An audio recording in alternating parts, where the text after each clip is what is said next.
Hello champions, I am C Umesh Kawra. स्वागत है आपका इस लेवल अप रिवीजन सीरीज में। तो गाइज, आज के इस वीडियो में अपन लेवरेजेस चैप्टर का रिवीजन करने वाले हैं।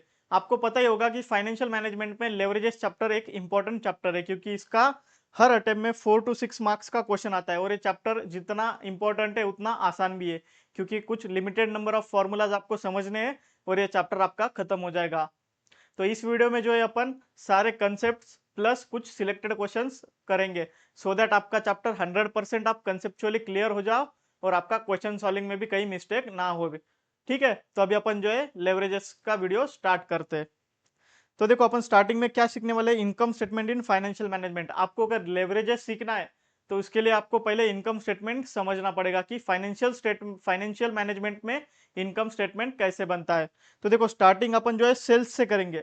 हर बार इनकम स्टेटमेंट का स्टार्टिंग कहां से होगा? सेल्स से होगा। बट उसके बाद क्या करते पता है क्या? टोटल अपने बिजनेस में जितने ऑपरेटिंग एक्सपेंसेस रहेंगे, बिजनेस में जितने ऑपरेटिंग एक्सपेंस है उसको अपन दो एक्सपेंसेस में डिवाइड करेंगे। एक रहेगा आपका फिक्स कॉस्ट और सेकेंड वाला रहेगा वेरिएबल कॉस्ट। तो फिक्स कॉस्ट मतलब ऐसा कॉस्ट कि जो सेल्स के मुकाबले चेंज नहीं होता है। मतलब जो कॉस्ट ऑलवेज फिक्स रहेगा, मेरा सेल्स कितना भी बढ़े, सेल्स कितना भी घटे, उससे अपने कॉस्ट को कुछ फर्क नहीं पड़ेगा। मतलब fix cost always remains same irrespective of change in sales. जैसे देखो, अगर मैं कोई बिजनेस कर रहा हूँ, मैं मान लो पेन का बिजनेस कर रहा हूँ, मैं लोकल पेन, मेरा पेन का शॉप है, वहां पे मैं पेन खरीदता हूँ, पेन बेचता हूँ। तो अगर मैं पेन 5 रुपए में खरीद रहा हूँ और 10 रुपए में उसको बेच रहा हूँ, ठीक है, तो ये पेन बेचने के लिए मैंने जो शॉप रेंट पे लिया है उसका मेरा एक्सपेंस है 10,000 रुपीज पर मंथ। ठीक है, तो ये जो 10,000 रुपीज पर मंथ है, ये एक्सपेंस फिक्स रहने वाला है। अगर मैं 100 पेन बेचूं, मैं 10,000 पेन बेचूं, मैं 500 पेन बेचूं, कोई फर्क नहीं पड़ेगा। मैं कितना भी पेन बेचूं, मेरा जो फिक्स्ड कॉस्ट है, मतलब ये जो अपना रेंट है, रेंट एक्सपेंस ऑलवेज सेम रहेगा। ये जो सेम एक्सपेंस है इसको क्या बोलेंगे अपन? Fixed cost. और जो वेरिएबल एक्सपेंस है वो चेंज होता रहेगा सेल्स के मुकाबले। अगर मेरा जो कोई ये पेन का खर्चा है 5 रुपीज पर यूनिट, तो अगर मैं 100 पेन बेच रहा हूं तो मेरा पेन का कॉस्ट कितना आएगा? 500 रुपीज। अगर मैं 200 पेन बेच रहा हूं तो मेरे को कितना लगेगा? 1,000 रुपीज। तो ये वेरिएबल कॉस्ट ऐसा कॉस्ट है that changes with respect to change in sales. मतलब जैसे जैसे सेल्स आपका चेंज होगा वैसे वैसे आपका वेरिएबल कॉस्ट चेंज होगा। अगर मेरा सेल्स 50% से बढ़ता है तो मेरा वेरिएबल कॉस्ट भी 50% से ही बढ़ेगा। मेरा अगर सेल्स 50% से गिरता है तो वेरिएबल कॉस्ट भी 50% से गिरेगा। बट फिक्स कॉस्ट हमेशा फिक्स्ड रहने वाला है। सेल्स बढ़ो घटो उसको कोई फर्क नहीं पड़ता। ठीक है, तो अभी अपन देखते हैं इनकम स्टेटमेंट को, आगे बढ़ते हैं। ठीक है, देखो अपने पास सेल्स आ गया। स्टार्टिंग में अपन इनकम स्टेटमेंट में सेल्स से स्टार्ट करेंगे, उसके बाद अपन माइनस करेंगे वेरिएबल कॉस्ट। वेरिएबल कॉस्ट मतलब कौन सी cost? That changes with respect to change in sales. मतलब जैसे सेल्स अपना चेंज होगा, वेरिएबल कॉस्ट चेंज होगा। ठीक है, तो यहाँ पे अपन वेरिएबल कॉस्ट माइनस कर देंगे तो अपने को मिल जाएगा कॉन्ट्रीब्यूशन। ठीक है, अभी कंट्रीब्यूशन में से अपन फर्स्ट फिक्स्ड कॉस्ट माइनस करेंगे। अपन जो अपनी फिक्स कॉस्ट थी, फिक्स कॉस्ट मतलब क्या? That type of cost that does not changes with respect to sales. मतलब सेल्स अपना चेंज होगा तो भी अपना fix cost always remains constant. ठीक है, तो यहाँ पे अपना फिक्स कॉस्ट माइनस करने के बाद अपने को आ जाएगा ऑपरेटिंग प्रॉफिट, या फिर earning before interest and tax और profit before interest and tax. तो अपना ऑपरेटिंग प्रॉफिट, या फिर आप सिंपली इसको ईबीआईटी कंसिडर करना, इसके आगे अपन इसको ईबीआईटी बोलेंगे। और आपने याद रखना है, अगर आपको कोई क्वेश्चन में ऑपरेटिंग प्रॉफिट दिया है तो आप उसको ईबीआईटी ले लेना। ठीक है, तो अपन ने यहाँ पे क्या किया, अपने को ऑपरेटिंग प्रॉफिट मिल जाएगा। सेल्स में से वेरिएबल कॉस्ट माइनस किया तो कंट्रीब्यूशन आया, कंट्रीब्यूशन में से अपन ने फिक्स कॉस्ट माइनस कर लिया तो अपने को अपना ऑपरेटिंग प्रॉफिट या फिर ईबीआईटी मिल गया। तो अभी तक अपन ने क्या किया, सारे ऑपरेटिंग एक्सपेंसेस को कंसिडर कर लिया। इसके आगे अपन अपने नॉन ऑपरेटिंग एक्सपेंस जैसे कि फाइनेंसिंग एक्सपेंस हो सकते हैं या फिर टैक्स एक्सपेंस इसमें नीचे कंसिडर करेंगे। तो एक बार अपना ऑपरेटिंग प्रॉफिट आ गया, या फिर उसको अपन क्या बोलते हैं? ईबीआईटी। तो ईबीआईटी में से अपन फर्स्ट क्या माइनस करेंगे? इंटरेस्ट एक्सपेंस, क्योंकि उसके बाद जो इनकम आएगी इंटरेस्ट एक्सपेंस निकालने के बाद उस पर अपन टैक्स पेमेंट करेंगे, क्योंकि interest is a tax deductible expense. इसलिए अपन ने क्या किया, स्टार्टिंग में इंटरेस्ट माइनस किया। तो EBIT earning before interest tax, देखो नाम में भी लिखा है earning before interest and tax. अब ये इंटरेस्ट और टैक्स में से अपन पहले क्या माइनस करेंगे? इंटरेस्ट। इसलिए अपन ने यहाँ पे इंटरेस्ट माइनस कर दिया। तो अपने को क्या मिलेगा? अर्निंग बिफोर टैक्स या फिर प्रॉफिट बिफोर टैक्स, उसमें से सीधा सीधा टैक्स का एक्सपेंस माइनस कर लो। यहाँ पे देखो अर्निंग बिफोर टैक्स है तो टैक्स माइनस कर दिया अपन ने, तो अपने को मिलेगा अर्निंग आफ्टर टैक्स या फिर प्रॉफिट आफ्टर टैक्स। अब ये अर्निंग आफ्टर टैक्स जिसको अपन आगे से ईएटी बोलेंगे, ये ईएटी किन लोगों के लिए होता है, ये शेयर होल्डर्स का होता है। मतलब जो कंपनी के शेयर होल्डर्स है दोनों भी, इक्विटी शेयर होल्डर और प्रेफरेंस शेयर होल्डर, दोनों का पैसा, दोनों का जो प्रॉफिट है वो अर्निंग आफ्टर टैक्स होता है। अभी इसमें से अपन क्या करेंगे, क्योंकि प्रेफरेंस शेयर होल्डर्स को प्रायोरिटी है पेमेंट ऑफ डिविडेंड में, तो यहाँ पे अपन स्टार्टिंग में प्रेफरेंस डिविडेंड माइनस कर देंगे। मतलब अर्निंग आफ्टर टैक्स, उसमें से अपन प्रेफरेंस डिविडेंड माइनस कर देंगे तो अपने को आएगा earning available to equity share holders. मतलब देखो अर्निंग आफ्टर टैक्स किन दोनों के लिए था, इक्विटी शेयर होल्डर्स और प्रेफरेंस शेयर होल्डर्स। बट अपन ने प्रेफरेंस शेयर होल्डर्स का प्रेफरेंस डिविडेंड पे कर दिया, तो जो बचेगा पैसा, जो प्रॉफिट बचेगा वो किसके लिए रहेगा, इक्विटी शेयर होल्डर्स के लिए। तो यहाँ पे क्या आ जाएगा अपने को, earning available to equity share holders, उसको अपन ईटेश भी बोल सकते हैं, EATESH इसका फुल शॉर्ट फॉर्म है मतलब वो, ठीक है। तो उसको अपन क्या करेंगे, divided by total number of shares, company में जितने नंबर ऑफ शेयर्स है उसको अपन अगर डिवाइड करेंगे तो अपने को मिल जाएगा अर्निंग पर शेयर, मतलब पर शेयर के पीछे अपन ने कितना पैसा अर्न किया, ठीक है। तो ये आपका basic format of income statement है, आपने ये समझ लेना है अच्छे से, क्योंकि आगे बहुत सारे क्वेश्चंस में अपने को इनकम स्टेटमेंट का रेफरेंस लगने वाला है। तो अगर आपको इनकम स्टेटमेंट क्लियर होगा तो अपन जो है आगे बढ़ते हैं थोड़ा सा, ठीक है।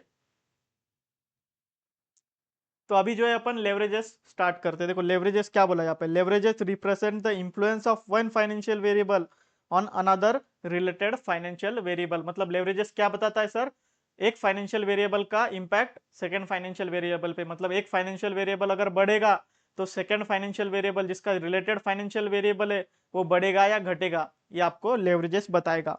Due to leverages a small change in one financial variable have large change in other financial variable.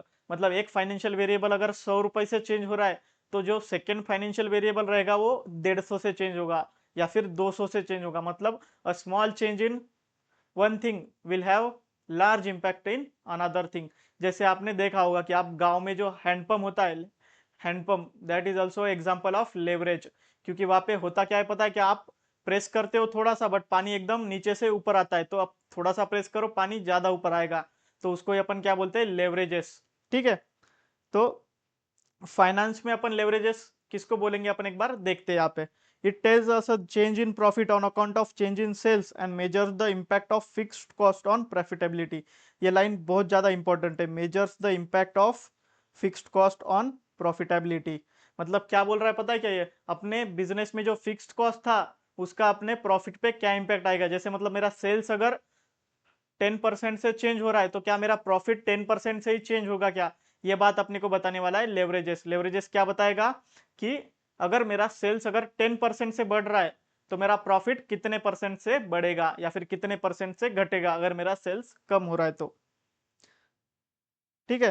तो अभी अपन जो है लेवरेजेस का प्रैक्टिकल एग्जांपल देखते हैं जिससे आपको सारा चीजें क्लियर हो जाएगी।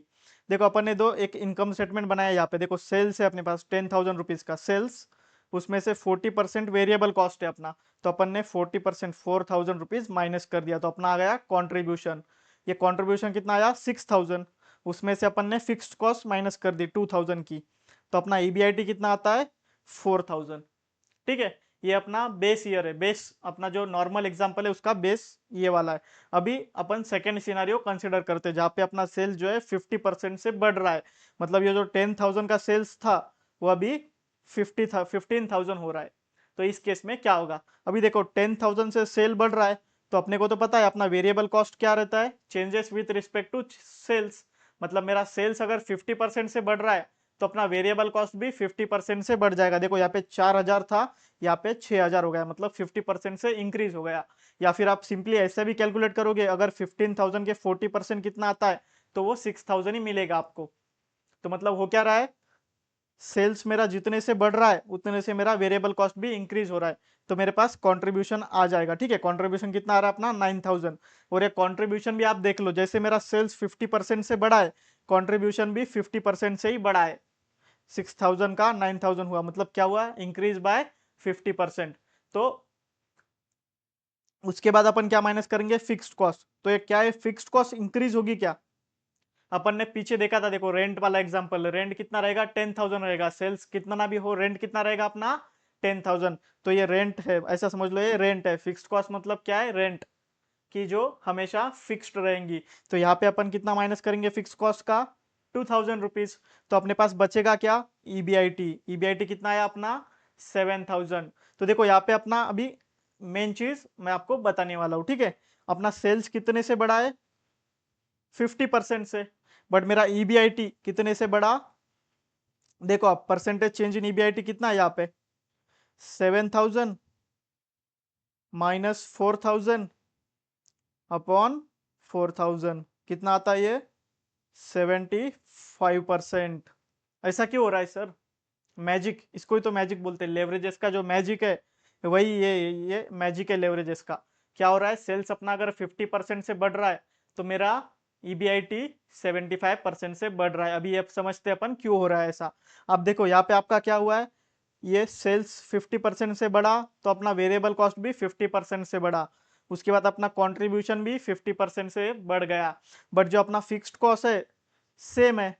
तो ये जो अपन ने इंक्रीमेंटल सेल्स किया, ये जो 5000 का हमने इंक्रीमेंटल सेल्स किया था, यहाँ से यहाँ जाते वक्त जो 5000 का इंक्रीमेंटल सेल्स किया है, उस पे आपने जितना कंट्रीब्यूशन कमाया, कितना कमाया होगा, देखो आपका वेरिएबल कॉस्ट अगर 40% है तो कंट्रीब्यूशन कितना आएगा, 60%। तो आपने जो 5000 पे 60% कमाया है, दैट इज 3000 रुपीज, वो आपका सीधा सीधा ईबीआईटी में ऐड हो गया, सीधा सीधा वो ईबीआईटी में ऐड हो गया। 4000 प्लस 3000 7000 आ रहा है। मतलब देखो क्या हो रहा है पता है क्या, यहाँ पे अपन ने 6000 में से 2000 फिक्स कॉस्ट माइनस कर लिया, तो अपन ने फिक्स कॉस्ट ऑलरेडी माइनस कर दिया था। अभी जो अपन ज्यादा सेल्स कर रहे हैं उससे अपन जितना कंट्रीब्यूशन कमा रहे हैं वो सीधा सीधा अपना ईबीआईटी में ऐड हो रहा है। इसकी वजह से क्या होता है पता है क्या, जो फिक्स कॉस्ट का ये बेनिफिट है, मतलब फिक्स कॉस्ट का ये बेनिफिट है कि जैसे जैसे अपना सेल्स बढ़ता जाएगा फिक्स कॉस्ट सेम रहेगा, उसके वजह से प्रॉफिट ज्यादा दुगनी तेजी से बढ़ता जाएगा, ठीक है। तो यहाँ पे देखो, यहाँ पे मैंने बताया भी है सब कुछ, ठीक है। देखो अपना सेल्स कितने से बढ़ा था, 50% से, और अपना ईबीआईटी कितना चेंज हुआ, 75% से। इसको ही अपन क्या बोलते हैं, ऑपरेटिंग लेवरेज। अभी ऑपरेटिंग लेवरेज क्यों बोलते हैं, देखो यहाँ पे जो फिक्स कॉस्ट था ये अपना ऑपरेटिंग एक्सपेंस वाला फिक्स कॉस्ट था, मतलब ये ऑपरेटिंग फिक्स कॉस्ट है, इसलिए अपन इसको क्या बोलते हैं, ऑपरेटिंग लेवरेज। मतलब ये जो ऑपरेटिंग फिक्स कॉस्ट के वजह से अपने को जो बेनिफिट मिला उसको अपन क्या बोलेंगे, ऑपरेटिंग लेवरेज, ठीक है। तो सेल्स 50% से बढ़ रहा है इसलिए ईबीआईटी 75% से बढ़ रहा है, इसको अपन बोलेंगे ऑपरेटिंग लेवरेज, क्योंकि ये ऑपरेटिंग फिक्स कॉस्ट वजह से अपने को मिला है। अभी अपन थोड़ा सा आगे बढ़ते हैं, ठीक है। यहाँ पे देखो सेकंड क्या हुआ है, ईबीआईटी, यहाँ पे अपना ईबीआईटी 4000 था, यहाँ पे 7000 था, क्यों हुआ अपन ने समझ लिया। अभी अपन नेक्स्ट देखते हैं। यहाँ पे ईबीआईटी में से इंटरेस्ट एक्सपेंस माइनस कर दिया अपन ने, मान लो 1000 रुपीज का इंटरेस्ट एक्सपेंस था, तो अपना ईबीटी कितना आया, 3000 रुपीज। और सेम सेकंड केस में यहाँ पे कितना था अपना, 7000, उसमें से अपन ने 1000 माइनस कर दिया। अभी interest is also fixed cost, क्योंकि देखो डेट अपन ने जितना लिया है उस पर ही अपन इंटरेस्ट पे करेंगे। ऐसा तो नहीं है कि मेरा सेल्स बढ़ रहा है तो अपना इंटरेस्ट बढ़ जाएगा, लॉजिक ही नहीं बनता कुछ, क्योंकि अपन ने जितना अपने बिजनेस में इंटरेस्ट लिया है, सॉरी डेट लिया है, उतना अपने को इंटरेस्ट पे करना पड़ेगा। तो इसलिए interest is also fix cost, और ये इंटरेस्ट जो फिक्स कॉस्ट है उसको अपन क्या बोलते हैं, फाइनेंशियल फिक्स कॉस्ट। ये वाला जो फिक्स कॉस्ट था उसको क्या बोलेंगे, ऑपरेटिंग फिक्स कॉस्ट। और जो इंटरेस्ट एक्सपेंस है या फिर अपना प्रेफरेंस डिविडेंड है उसको अपन क्या बोलेंगे, फाइनेंशियल फिक्स कॉस्ट, क्योंकि ये फाइनेंसिंग अरेंजमेंट के वजह से आ रहा है अपने को, ठीक है। तो यहाँ पे अपन ने इंटरेस्ट माइनस कर दिया दोनों केस में, तो यहाँ पे कितना आया अपना अर्निंग बिफोर टैक्स 3000, और यहाँ पे कितना आ रहा है 6000। तो देखो अपना ईबीआईटी कितने से चेंज हुआ था, यहाँ पे 75% से, बट अपना अब अर्निंग बिफोर टैक्स कितने से चेंज हो गया, 100% से। और ये ऐसा क्यों हुआ सर, फिर से ये अपना फिक्स कॉस्ट की वजह से, जो फाइनेंशियल फिक्स कॉस्ट वाला कंपोनेंट आया है बीच में, उसके वजह से जो है अपने को और ज्यादा बेनिफिट मिल गया, उसको अपन क्या बोलते हैं, फाइनेंशियल लेवरेज। देखो यहाँ पे लिखा है मेरा ईबीआईटी कितने से चेंज हुआ था, 75% से, तो मेरा ईबीटी में कितना चेंज आया, 100% का। तो इसको क्या बोलते हैं अपन, फाइनेंसिंग लेवरेज या फिर फाइनेंशियल लेवरेज। और ये दोनों का इफेक्ट अगर आप कंबाइन कर दोगे तो उसको अपन बोलेंगे कंबाइन लेवरेज। मतलब टोटल सेल्स का इंपैक्ट अर्निंग बिफोर टैक्स पे कितना आता है, अगर आपको ये समझना है तो आप कंबाइंड लेवरेज निकालोगे। देखो यहाँ पे अपना सेल्स था, यहाँ पे क्या हुआ पता है क्या, सेल्स 50% से चेंज हुआ तो मेरा अर्निंग बिफोर टैक्स 100% से चेंज हो गया, करेक्ट। तो इसको ही अपन क्या बोलेंगे, ये जो अपन ने दो रिलेशन लगाया सेल्स का और अर्निंग बिफोर टैक्स का, ये रिलेशन कौन बताता है आपको? Combined leverage. तो आप एक बार यहाँ पे इनकम स्टेटमेंट में देख लो, कंट्रीब्यूशन और ईबीआईटी ये दोनों का रिलेशन आपको बताएगा ऑपरेटिंग लेवरेज, क्योंकि ये दोनों के बीच में क्या है? Operating fixed cost. उसके बाद ईबीआईटी और ईबीटी ये दोनों का रिलेशन आपको बताएगा फाइनेंशियल लेवरेज। क्यों? क्योंकि बीच में क्या है? Financial fixed cost. और ये आपका कंट्रीब्यूशन और ईबीटी ये दोनों का जो रिलेशन है वो कौन बताएगा आपको? कंबाइंड लेवरेज, क्योंकि दोनों के बीच में क्या रहा है? ये financing fix cost plus operating fix cost, मतलब टोटल फिक्स कॉस्ट का रिलेशन है दोनों के बीच में। इसलिए क्या होगा? कंट्रीब्यूशन और ईबीटी का रिलेशन आपको कौन बताएगा? Combined leverage. तो यहां तक आपको अगर क्लियर होगा तो अपन थोड़ा सा फॉर्मूलाज के आगे बढ़ते हैं, ठीक है। तो अपन ने अभी देखो पढ़ लिया था, there are two types of fix cost in business. कौन से दो है? एक अपना ऑपरेटिंग फिक्स कॉस्ट, दूसरा है फाइनेंशियल फिक्स कॉस्ट। देखो ऑपरेटिंग फिक्स कॉस्ट, सेकंड है फाइनेंशियल फिक्स कॉस्ट। तो ये ऑपरेटिंग फिक्स कॉस्ट मतलब क्या है? Impact of operating fix cost on EBIT is called operating leverage. अपन ने देखा था ऑपरेटिंग फिक्स कॉस्ट की वजह से क्या हो रहा था?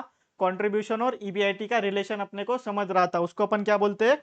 Operating leverage. तो इसको ही क्या फॉर्मूला क्या आ जाएगा इसका? Contribution upon EBIT. कैसे आया सर? देखो यहाँ पे अपना ऑपरेटिंग लेवरेज क्यों मिल रहा है अपने को? Because of operating fix cost. और ये ऑपरेटिंग फिक्स कॉस्ट कहाँ पे? यहाँ पे।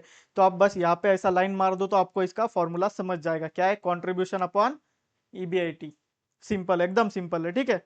उसके बाद देखो financial fix cost, impact of financial fix cost on EBT is called financial leverage. तो अपन ने क्या बोला था? ईबीआईटी और ईबीटी का रिलेशन आपको अगर देखना है तो कौन बताएगा? Financial leverage. तो फाइनेंशियल लेवरेज का फॉर्मूला क्या बन जाएगा?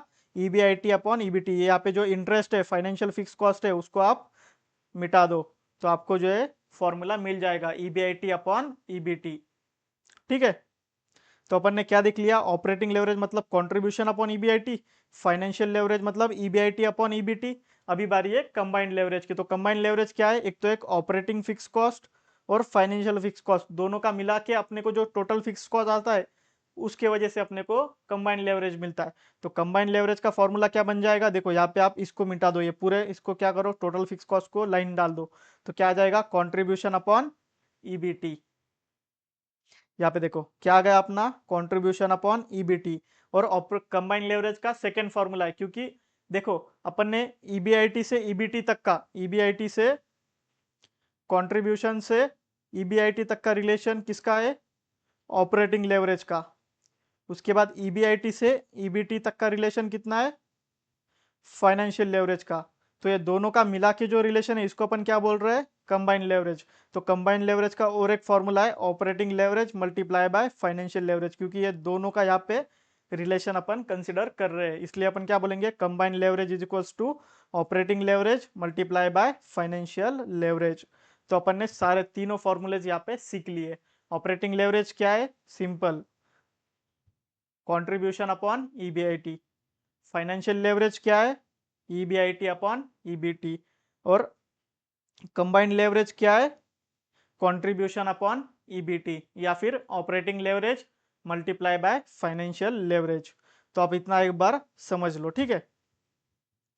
अभी देखो अपन जो अपन ने स्टार्टिंग में जो एग्जांपल लिया था उसमें ऑपरेटिंग लेवरेज अपना कितना आ रहा है, अपन एक बार कैलकुलेट करते हैं। देखो ऑपरेटिंग लेवरेज का अपन ने फॉर्मूला क्या बोला था? कंट्रीब्यूशन अपॉन ईबीआईटी, मतलब क्या आ जाएगा? 6000 अपॉन 4000 कितना आता है? 1.5। देखो यहाँ पे क्या है अपना? 1.5 टाइम्स। और ये लेवरेज को अपन टाइम्स में शो करते हैं, इसलिए अपन क्या लिखेंगे यहाँ पे? 1.5 टाइम्स। अभी इसका यूज कैसे अपन देखते हैं यहाँ पे, ठीक है। अपना ऑपरेटिंग लेवरेज कितना आया? 1.5 टाइम्स। तो देखो अपना सेल्स कितने से बड़ा था, या फिर कंट्रीब्यूशन कितने से बड़ा अपना?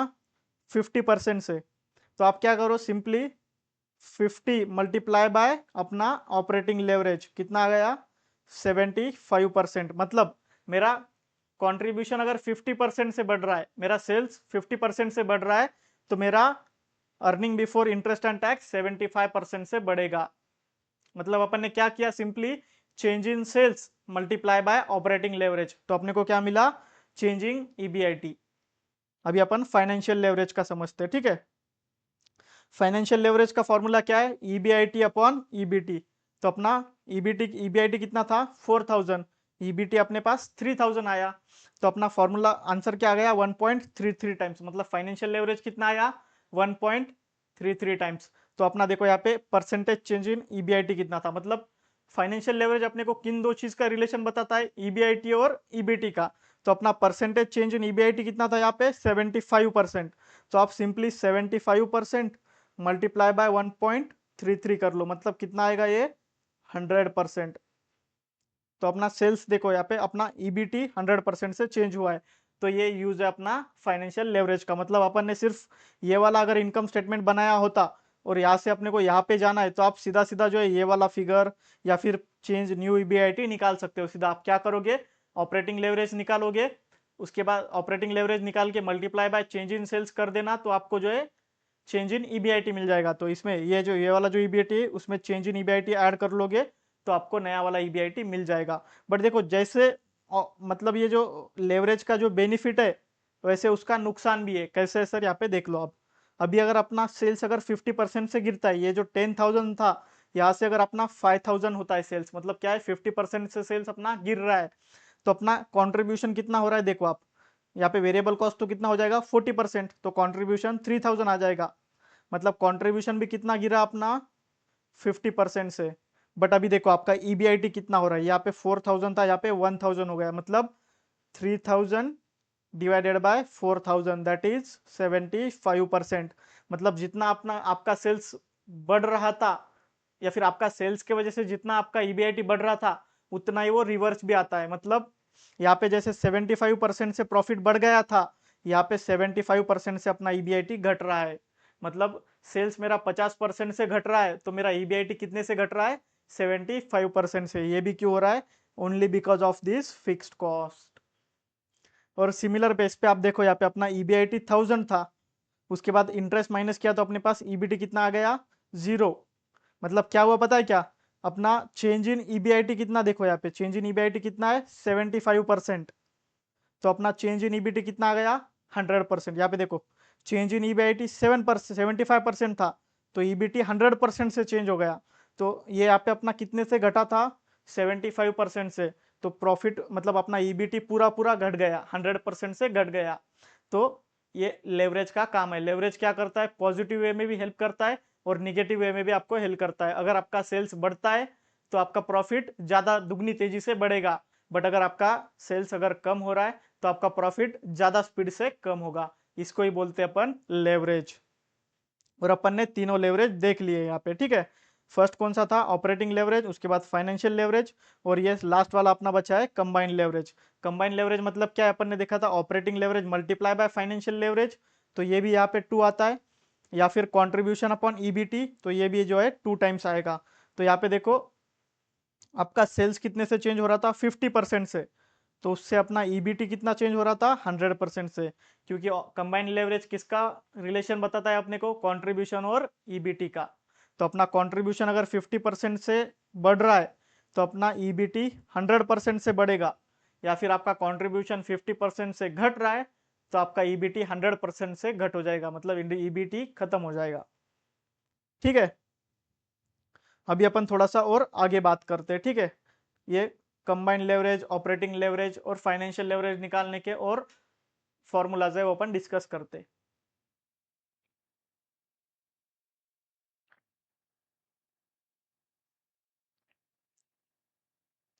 तो देखो कंबाइंड लेवरेज, फाइनेंशियल लेवरेज और ऑपरेटिंग लेवरेज फॉलोइंग वेज में भी अपन निकाल सकते हैं। यहाँ पे क्या है देखो, ऑपरेटिंग लेवरेज मतलब क्या है, percentage change in EBIT upon percentage change in sales. कैसे आए ये, अपने वही एग्जांपल में देखो, सेल्स में कितना चेंज था 50% और ईबीआईटी में कितना था 75%। तो आप अगर 75% डिवाइडेड बाय 50% करोगे तो भी आपको 1.5 टाइम्स आएगा। मतलब ऑपरेटिंग लेवरेज निकालने का सेकेंड फॉर्मूला क्या बन गया अपना, percentage change in EBIT upon percentage change in sales. क्या है सर, याद करना पड़ेगा? नहीं, आपको एक भी फॉर्मूला लर्न नहीं करना पड़ेगा, मैंने आपको बताया था ना। आप क्या करो पता है क्या, आप ऑपरेटिंग लेवरेज जब निकाल रहे हो तो आपको ये वाला फॉर्मूला तो पता है, अभी कैसे निकालना है, contribution upon EBIT. B fix cost के वहां पे आप लाइन मार दो तो आपको कंट्रीब्यूशन अपॉन ईबीआईटी मिल जाएगा। आप इसको ही क्या करो पता है क्या, उल्टा कर दो, ईबीआईटी अपॉन कंट्रीब्यूशन, और इसके आगे बस परसेंटेज चेंज लगा दो, तो आपका सेकेंड वाला फॉर्मूला बन जाएगा। देखो यहाँ पे क्या है, सेकेंड वाला फॉर्मूला क्या बना अपना, percentage change in EBIT upon percentage change in contribution, यहाँ पे वही है देखो, percentage change in EBIT upon percentage change in sales. और ये परसेंटेज चेंज इन सेल्स मतलब ही क्या रहता है, परसेंटेज चेंज इन कॉन्ट्रीब्यूशन। यहाँ पे देखो आप, आपका सेल्स कितने से बढ़ रहा था, 50% से, तो यहाँ पे कॉन्ट्रीब्यूशन भी कितने से बढ़ रहा है, 50% से। तो percentage change in sales is equals to percentage change in contribution. तो आपने अगर ये वाला भी याद कर लिया कि भैया यहाँ पे कॉन्ट्रीब्यूशन लिखेंगे तो भी आपका सही जाएगा, ठीक है। तो अपना ऑपरेटिंग लेवरेज का फॉर्मूला क्या बन गया, percentage change in EBIT upon percentage change in sales. Similar way में फाइनेंशियल लेवरेज का फॉर्मूला क्या है, फाइनेंशियल लेवरेज का अपना ओरिजिनल फॉर्मूला क्या था, ईबीआईटी अपॉन ईबीटी। अपन ने क्या किया, इंटरेस्ट एक्सपेंस के वहां पे लाइन लगा दी, तो अपने को फॉर्मूला मिल गया। अभी इसको क्या करेंगे अपन, उल्टा कर देंगे, तो यहाँ पे क्या आएगा, percentage change in EBT upon percentage change in EBIT. एकदम सिंपल है, ठीक है। ये अपना क्या बन जाएगा फिर, फाइनेंशियल लेवरेज। तो देखो यहाँ पे वही लिखा है, यहाँ पे percentage change in EBT upon percentage change in EBIT. Simple, अपन ने क्या किया, फाइनेंशियल लेवरेज का जो नॉर्मल फॉर्मूला था, अमाउंट वाला जो फॉर्मूला है, ईबीआईटी अपॉन ईबीटी, उसको अपन ने उल्टा कर दिया और परसेंटेज में ला लिया। मतलब क्या था, percentage change in EBT upon percentage change in EBIT, sorry यहाँ पे वो, ठीक है, percentage change in EBT upon percentage change in EBIT. और आप लास्ट में अपन देखते हैं अभी कंबाइंड लेवरेज। तो कंबाइंड लेवरेज का फॉर्मूला क्या था अपना, कंट्रीब्यूशन अपॉन ईबीटी। इसको भी आप उल्टा कर दो, तो क्या आएगा, उल्टा करेंगे तो percentage change in EBT upon percentage change in contribution. यही है क्या सर, देखते हैं एक बार, ठीक है। क्या हो रहा है यहाँ पे, percentage change in EBT upon percentage change in sales. मैंने आपको यहाँ पे भी बताया था कि परसेंटेज चेंज इन सेल्स मतलब परसेंटेज चेंज इन कंट्रीब्यूशन। तो आपका ये तीनों फॉर्मूले आपको समझ गए होंगे, दोनों भी, मतलब दोनों वे से, एक तो आपका जो नॉर्मल वे अमाउंट वाला फॉर्मूला, और सेकेंड वाला परसेंटेज चेंज वाला फॉर्मूला।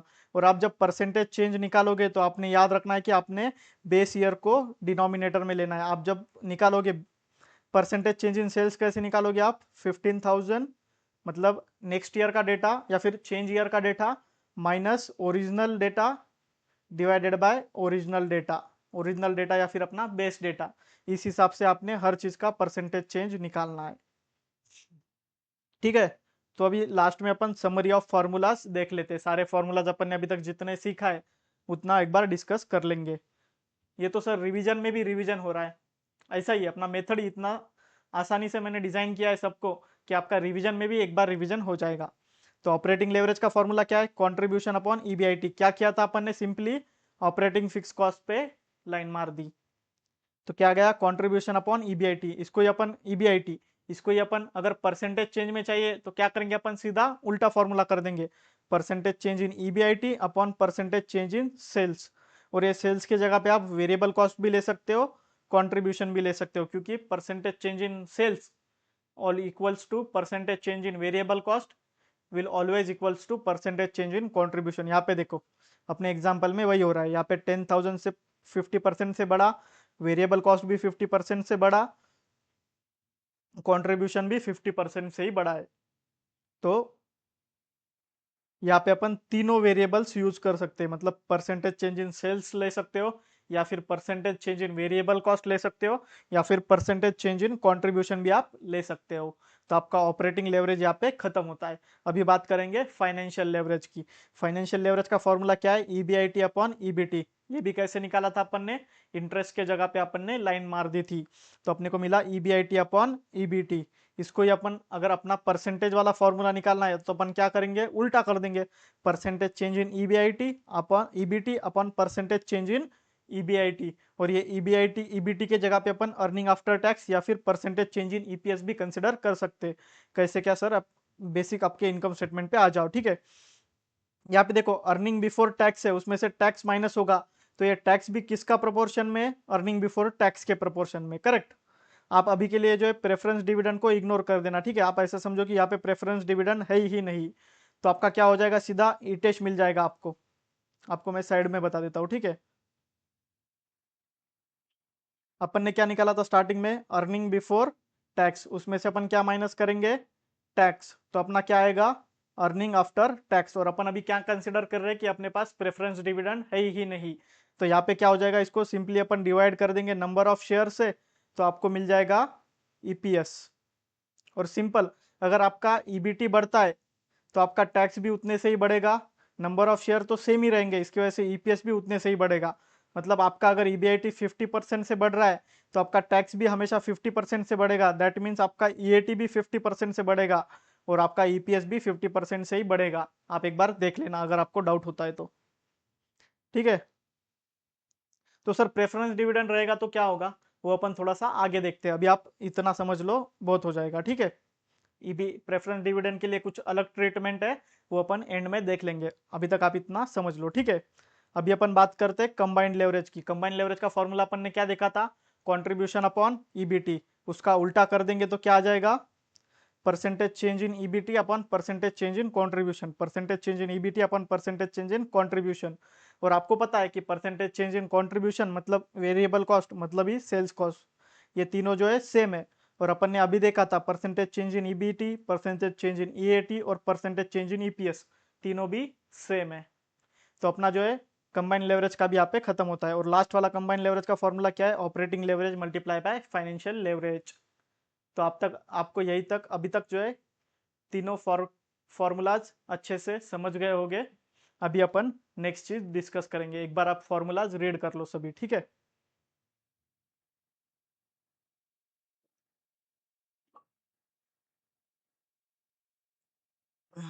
तो देखो अभी अपन जो कंसेप्ट पढ़ने वाले जिसका नाम है PV ratio, break even point और मार्जिन ऑफ सेफ्टी, ये ऐसे कंसेप्ट है कि जिसमें बहुत सारे बच्चों को कंफ्यूजन होता है, बच्चों को फॉर्मूला याद नहीं रहता है, तो अपन इसको भी जो है लॉजिकल वे में याद करेंगे और सब फॉर्मूलाज आपको समझ जाएंगे। ठीक है, तो देखो स्टार्टिंग अपन कहाँ से करेंगे, सेल्स से। इनकम स्टेटमेंट की स्टार्टिंग कहाँ से होती है, सेल्स। तो यहाँ पे अपना आ गया सेल्स, उसमें से अपन क्या माइनस करते हैं, फर्स्ट वेरिएबल कॉस्ट, तो अपने को क्या मिलता है, कंट्रीब्यूशन। तो अपन ने सेल्स के क्या कर लिया, दो पार्ट बना दिए, सेल्स क्या बनता है, वेरिएबल कॉस्ट और कंट्रीब्यूशन। आप अगर वेरिएबल कॉस्ट प्लस कंट्रीब्यूशन करोगे तो आपको क्या मिलेगा, सेल्स। ठीक है, तो अगर आपको वेरिएबल कॉस्ट रेशियो निकालना है, मतलब वेरिएबल कॉस्ट कितने परसेंट प्रोपोर्शन में सेल्स के, मतलब वेरिएबल कॉस्ट का सेल्स के कितने परसेंटेज है, तो आप कैसे निकालेंगे, simple, variable cost divided by sales multiply by 100। मतलब इससे अपने को क्या पता चलेगा कि वेरिएबल कॉस्ट सेल्स के कितना परसेंटेज है, तो इसको ही अपन क्या बोलेंगे, वेरिएबल कॉस्ट रेशियो। अभी वैसे ही अपने को अगर कंट्रीब्यूशन का निकालना है कि कंट्रीब्यूशन सेल्स के कितने परसेंटेज है, तो अपन क्या निकालेंगे, contribution divided by sales multiply by 100। तो इसको क्या बोलेंगे अपन, पीवी रेशियो। आईसीआई क्या करते हैं पता है क्या, कंट्रीब्यूशन रेशियो नहीं बोलता है, आईसीआई सिंपल लैंग्वेज नहीं रखता है कभी भी, इसको आईसीआई कंट्रीब्यूशन रेशियो भी बोल सकती थी, कंट्रीब्यूशन रेशियो बोल सकती थी भैया, कंट्रीब्यूशन रेशियो मतलब क्या, contribution divided by sales multiply by 100, but ICI इसको क्या नाम देती है, पीवी रेशियो। तो अपन भी जो है पीवी रेशियो यूज करेंगे। ठीक है, तो आपको दो फॉर्मूलेज यहाँ पे समझ गए, कौन सा वाला, वेरिएबल कॉस्ट रेशियो और PV ratio. Variable cost ratio क्या होता है, variable cost divided by sales multiply by 100। PV ratio क्या होता है, contribution divided by sales multiply by 100। अभी अपन जो है एक और चीज सीखते हैं, यहाँ पे देखो, वेरिएबल कॉस्ट प्लस कंट्रीब्यूशन क्या होता है, सेल्स। आप ये सबको क्या करो पता है क्या, सेल्स से डिवाइड करो। यहाँ पे क्या आएगा, डिवाइडेड बाय सेल्स, यहाँ पे आएगा डिवाइडेड बाय सेल्स, यहाँ पे आएगा डिवाइडेड बाय सेल्स। तो ये variable cost divided by sales मतलब क्या बनता है, वेरिएबल कॉस्ट रेशियो, प्लस ये कंट्रीब्यूशन अपॉन सेल्स क्या बनता है, पीवी रेशियो। और इसको क्या सेल्स बाय सेल्स क्या बनेगा, 1। तो और एक अपने को फॉर्मूला मिल गया है यहाँ पे, variable cost ratio plus PV ratio equals to 1। Variable cost ratio plus PV ratio equals to 1, मतलब क्या, ये 1 मतलब क्या है, 100%।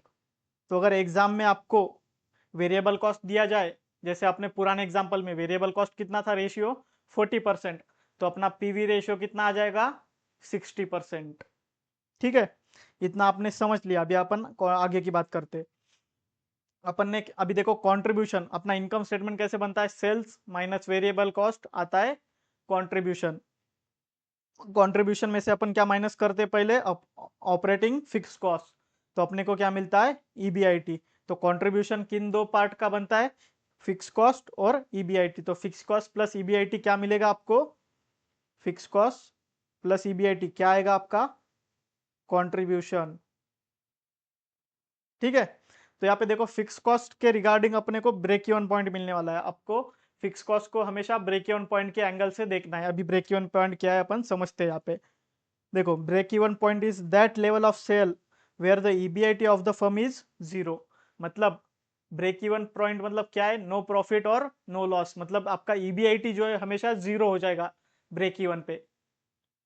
Eight break even point fix cost equals to contribution कैसे आता है देखते हैं अपन। ठीक है, अपना पहले वाला एग्जांपल देख लो। यहाँ पे अपना ईबीआईटी कितना आया था? 4000। बट मेरे को अगर ईबीआईटी यहाँ पे जीरो चाहिए तो मेरे को कंट्रीब्यूशन कितना कमाना पड़ेगा? 2000 का। तो ब्रेक इवन पॉइंट पे क्या मतलब ये ईबीआईटी अपना जीरो कब होगा? जब अपना कंट्रीब्यूशन और फिक्स कॉस्ट सेम है। और कंट्रीब्यूशन और फिक्स कॉस्ट जहाँ पे सेम आएगा उसको अपन क्या बोलेंगे? Break even point. मतलब अपना ईबीआईटी जीरो मतलब ऑपरेटिंग प्रॉफिट या फिर ऑपरेटिंग लॉस अपना जीरो बन जाएगा। नो ऑपरेटिंग प्रॉफिट और नो ऑपरेटिंग लॉस इसको ही बोलते हैं अपन। मतलब अपना ऑपरेटिंग प्रॉफिट जीरो बन जाएगा और ऑपरेटिंग प्रॉफिट को अपन क्या बोलते हैं? ईबीआईटी। तो यहाँ पे देखो सिंपल लिखा है at break even point EBIT of the firm is zero. At break even point fix cost equals to contribution. ये दोनों बहुत ज्यादा इंपॉर्टेंट लाइंस है, आप इसको समझ लेना। ठीक है, तो अभी हो रहा क्या है पता है क्या? ब्रेक इवन पॉइंट पे क्या है? फिक्स कॉस्ट और कंट्रीब्यूशन इक्वल है। ब्रेक इवन पॉइंट पे फिक्स कॉस्ट और कंट्रीब्यूशन इक्वल है। तो अभी आपको ब्रेक इवन पॉइंट का नंबर ऑफ यूनिट्स निकालना है कि मुझे कितने यूनिट्स बेचना पड़ेगा सो दैट मेरा ब्रेक इवन अचीव हो जाए। मतलब नो प्रॉफिट नो लॉस, मेरा ईबीआईटी जीरो बन जाए। तो देखो आपको अगर यूनिट्स बेचना है तो आपको क्या कितना मनी अर्न करना पड़ेगा? फिक्स कॉस्ट जितना। आपको कितना अर्न करना पड़ेगा? फिक्स कॉस्ट जितना। आपको क्या अर्न करना है? कंट्रीब्यूशन अर्न करना है। आपको कितना कंट्रीब्यूशन अर्न करना है? फिक्स कॉस्ट जितना, सो दैट आपका ईबीआईटी जीरो आ जाएगा। तो यहाँ पे अपन क्या करेंगे? Fix cost divided by per unit contribution अपन कितना कमा रहे हैं। पर यूनिट कंट्रीब्यूशन अपन कितना कमा रहे हैं। अगर आपको ब्रेक इवन पॉइंट यूनिट्स में निकालना है, ये ब्रेक इवन क्या है? ब्रेक इवन पॉइंट सेल्स इन यूनिट्स। तो अपन सिंपली क्या करेंगे? Fix cost divided by contribution per unit. मतलब कि अपने को फिक्स कॉस्ट जितना कंट्रीब्यूशन अर्न करना है और उतना कंट्रीब्यूशन अर्न करने के लिए मुझे कितने से प्रोडक्ट सेल करना पड़ेगा। तो सिंपली आप क्या करोगे? उसको divided by contribution per unit. मतलब एक यूनिट से अपन कितना कंट्रीब्यूशन कमा रहे हैं उसको अगर टोटल कंट्रीब्यूशन से डिवाइड करेंगे तो अपने को नंबर ऑफ यूनिट्स मिल जाएंगे कि अगर मैं X number of unit sale करता हूं तो मेरे को कंट्रीब्यूशन फिक्स कॉस्ट जितना मिल जाएगा। यहाँ पे अपन एग्जांपल से इसको समझते। देखो अगर मैं सेल्स 10,000 यूनिट सोल्ड कर रहा हूँ 50,000 के लिए, मतलब एट द रेट ₹5 ईच, तो मेरा वेरिएबल कॉस्ट कितना है? 30,000। मतलब वेरिएबल कॉस्ट कितना है? ₹3 है पर यूनिट। तो अपना देखो यहाँ पे कंट्रीब्यूशन कितना आता है? 20,000 का। ठीक है, और यहाँ पे अपन क्या कर रहे हैं? फिक्स कॉस्ट माइनस कर रहे हैं। फिक्स कॉस्ट माइनस किया तो अपना ईबीआईटी कितना आ रहा है? 5,000। बट अपने को यहाँ पे अभी ईबीआईटी अपना ब्रेक इवन निकालना है अपने को। मतलब ब्रेक इवन पे क्या हो जाएगा?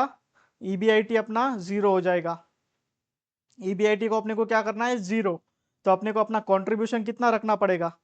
50,000। मतलब आप अगर 50,000 जितना 15,000 जितना कॉन्ट्रीब्यूशन कमा लोगे तो आपका ईबीआईटी जीरो बन जाएगा। तो आपको 15,000 कॉन्ट्रीब्यूशन कमाने के लिए कितना यूनिट सोल्ड करना पड़ेगा? अपना पर यूनिट कंट्रीब्यूशन कितना है यहाँ पे? ₹2 का। देखो 5 - 3 इज इक्वल्स टू ₹2। आपका पर यूनिट कंट्रीब्यूशन है ₹2 का और आपको अर्न कितना करना है? ₹15,000। तो आपका ब्रेक इवन पॉइंट यूनिट में कितना आ जाएगा? 7,500 यूनिट्स। तो देखो आप अगर 7,500 यूनिट्स अगर बेचोगे, आपने अगर 7,500 यूनिट्स बेचा तो आपका कंट्रीब्यूशन कितना आएगा? मल्टीप्लाई बाय 2, मतलब कितना आ जाएगा? 15,000। उसमें से आप आपका फिक्स कॉस्ट माइनस कर देना 15,000 का, तो आपका ईबीआईटी कितना आ जाएगा? जीरो। और अपने को यही तो निकालना है। ब्रेक इवन पॉइंट में अपन क्या निकालते? That level of sale where EBIT is zero. तो ब्रेक इवन पॉइंट अगर आपको यूनिट्स में निकालना है तो आप क्या करोगे?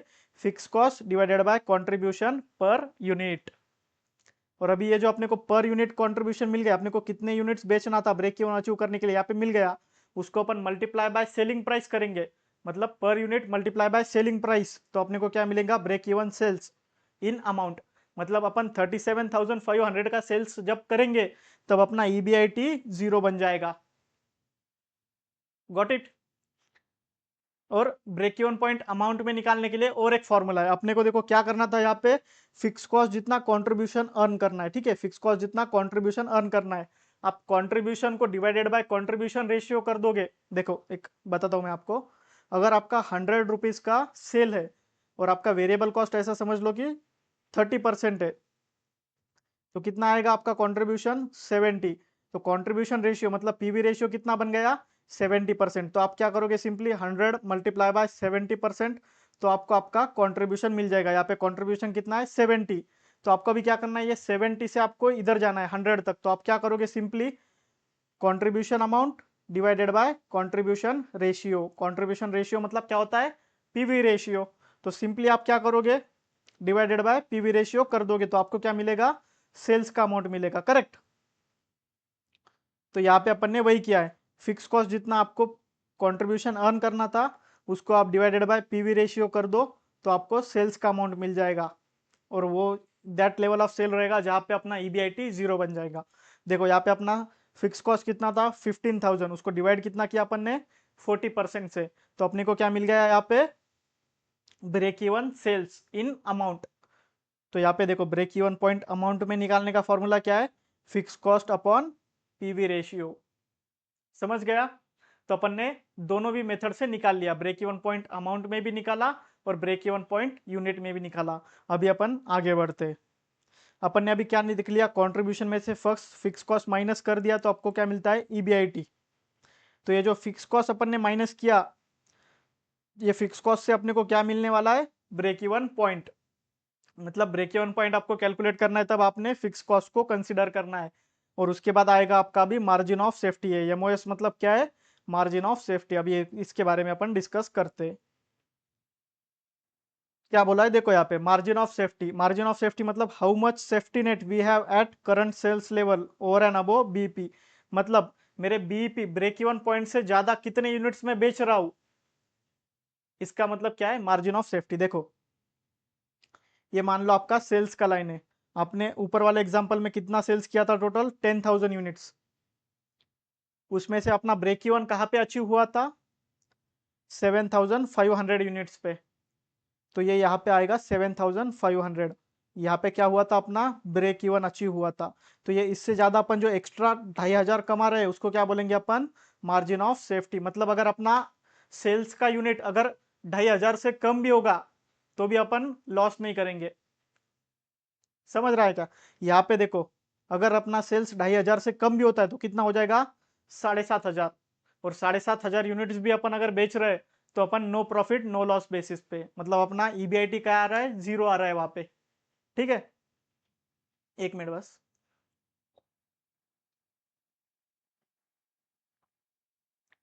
तो अपन ने देख लिया यहाँ पे क्या है, सेल्स का लाइन जो है उसमें स्टार्टिंग में अपन ब्रेक इवन अचीव करेंगे। और ब्रेक इवन अचीव करने के बाद आप जितना एक्स्ट्रा यूनिट्स बेच रहे हो वो अपना क्या बन जाएगा, मार्जिन ऑफ सेफ्टी। तो देखो यहाँ पे margin of safety, how much safety net we have at current sales level over and above BP. मतलब बीपी से जाता अपन जितने यूनिट्स बेच रहे हैं उसको अपन क्या बोलेंगे, मार्जिन ऑफ सेफ्टी। अभी अपन मार्जिन ऑफ सेफ्टी का फॉर्मूला देखते हैं। ठीक है, तो देखो मार्जिन ऑफ सेफ्टी के लिए अपने को क्या करना पड़ेगा, कंट्रीब्यूशन कितना कमाना पड़ेगा, ईबीआईटी जितना। आप मतलब कंट्रीब्यूशन इतना कमाओ कि उसमें से आपका फिक्स कॉस्ट रिकवर हो जाए, और उसके बाद जो आप एक्स्ट्रा अमाउंट अर्न करते हो उसको क्या बोलते हैं अपन, ईबीआईटी। तो यहाँ पे देखो आपको EBIT divided by contribution per unit, मतलब ये जो 2,500 यूनिट्स रहेंगे इसका अपन कितना कंट्रीब्यूशन कमा रहे हैं। ये जो 2,500 यूनिट्स अपन बेच रहे हैं एक्स्ट्रा, उसमें अपन कितना कंट्रीब्यूशन कमा रहे हैं, वही अपना ईबीआईटी है। तो अपन क्या करेंगे, simply margin of safety units के लिए EBIT divided by contribution per unit. मतलब मुझे ईबीआईटी जितना कंट्रीब्यूशन अगर कमाना है तो मुझे कितना सेल्स करना पड़ेगा, ये अपने को बताएगा मार्जिन ऑफ सेफ्टी। तो यहाँ पे देखो अपने को ईबीआईटी कितना था अपने एग्जांपल में, 5,000 रुपीज का। तो अपना मार्जिन ऑफ सेफ्टी यूनिट्स में कितना आया, 5,000 डिवाइडेड बाय 2, मतलब 2500 यूनिट्स। और इसको ही अगर अपने को अमाउंट में करना है तो आप क्या करोगे, सिंपली 2500 यूनिट्स मल्टीप्लाई बाय 5, मतलब 12,500 रुपीज़।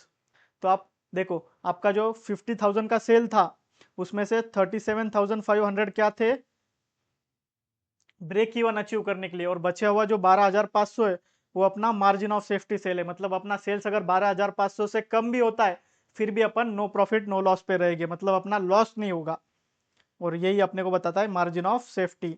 मार्जिन ऑफ, तो अभी अगर आपको मार्जिन ऑफ सेफ्टी सेल्स में निकालना है तो आप क्या करोगे, सिंपली ईबीआईटी, अपने को कंट्रीब्यूशन कितना अर्न करना है, ईबीआईटी जितना, तो अपन क्या करेंगे, contribution divided by PV ratio. मतलब क्या करेंगे, EBIT divided by PV ratio. मतलब अपने को इतना कंट्रीब्यूशन मिलेगा, या फिर ईबीआईटी अपॉन पीवी रेशियो करेंगे, मतलब अपने को सेल्स का अमाउंट मिलेगा जितना अपन मार्जिन ऑफ सेफ्टी कमा रहे हैं। मतलब ओवर एंड अबो बीईपी अपन कितना एक्सेस सेल कर रहे हैं वो अपने को पता चलेगा EBIT divided by PV ratio से। देखो यहाँ पे क्या हो रहा है, मार्जिन ऑफ सेफ्टी अमाउंट में आपको अगर निकालना है तो आप क्या करोगे, EBIT divided by PV ratio कितना आता है, 12,500। और यही अपन ने यहाँ से अमाउंट यूनिट वाइज भी निकाल लिया था। तो मार्जिन ऑफ सेफ्टी निकालने के आपको दो फॉर्मूले समझ गए होंगे। अगर आपको यूनिट्स में निकालना है तो आप क्या करोगे, EBIT divided by contribution per unit. और अगर आपको अमाउंट में निकालना है तो आप क्या करोगे, EBIT divided by PV ratio. यहाँ पे देखो अपना चार्ट यहाँ पे कंप्लीट हो जाता है। अपन ने क्या देखा था स्टार्टिंग में, सेल्स, सेल्स के दो part, variable cost, contribution, contribution के दो कॉस्ट, फिक्स कॉस्ट और ईबीआईटी।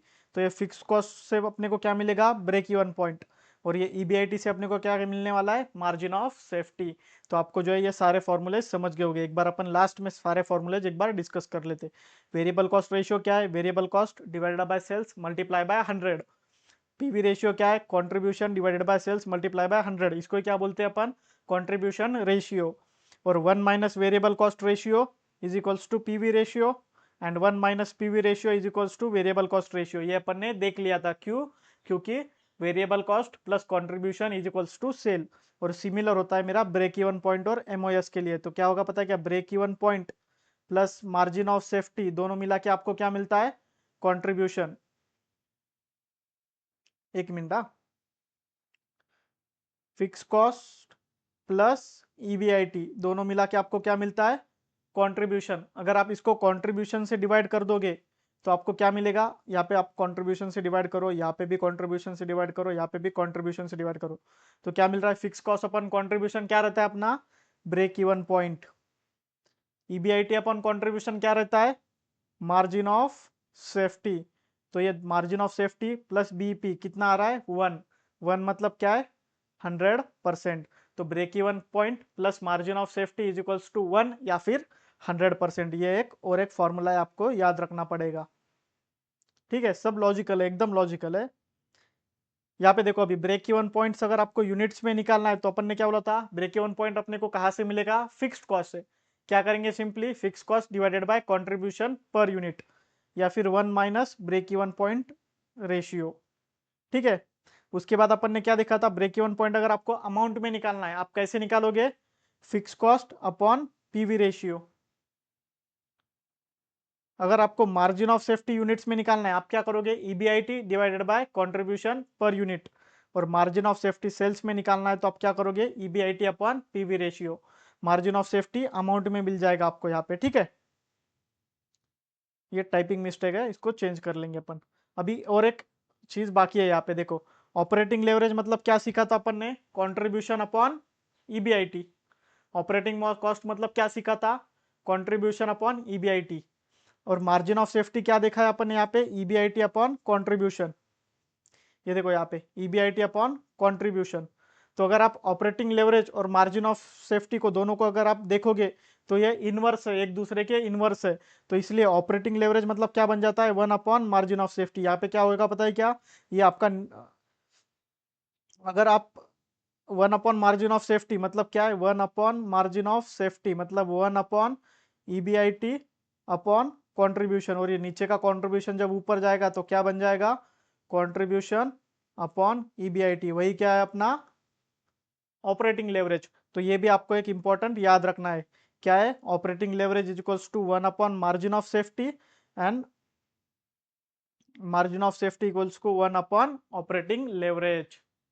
ठीक है, तो यहाँ तक आपका जो है operating leverage financial leverage, combined leverage, उसके बाद PV ratio, variable cost ratio, सब कुछ अपन ने सीख लिया है। मार्जिन ऑफ सेफ्टी और ब्रेक इवन पॉइंट के भी सारे कंसेप्ट अपने कवर हो गए। तो ये चैप्टर में जितने फॉर्मूलाज थे यहाँ तक सब खत्म हो गए। अभी अपन जो है कुछ बचे कुछ कंसेप्ट देखेंगे जो आपको ऑब्जेक्टिव में मतलब एमसीक्यूज में काम आएंगे, या फिर कभी कभी आजकल आईसीआई जो है एनालिसिस ओरिएंटेड क्वेश्चंस पूछती है, तो आपको उसमें भी ये चीज़ों का काम आएगा। तो अपन अभी वो डिस्कस करते हैं, ठीक है।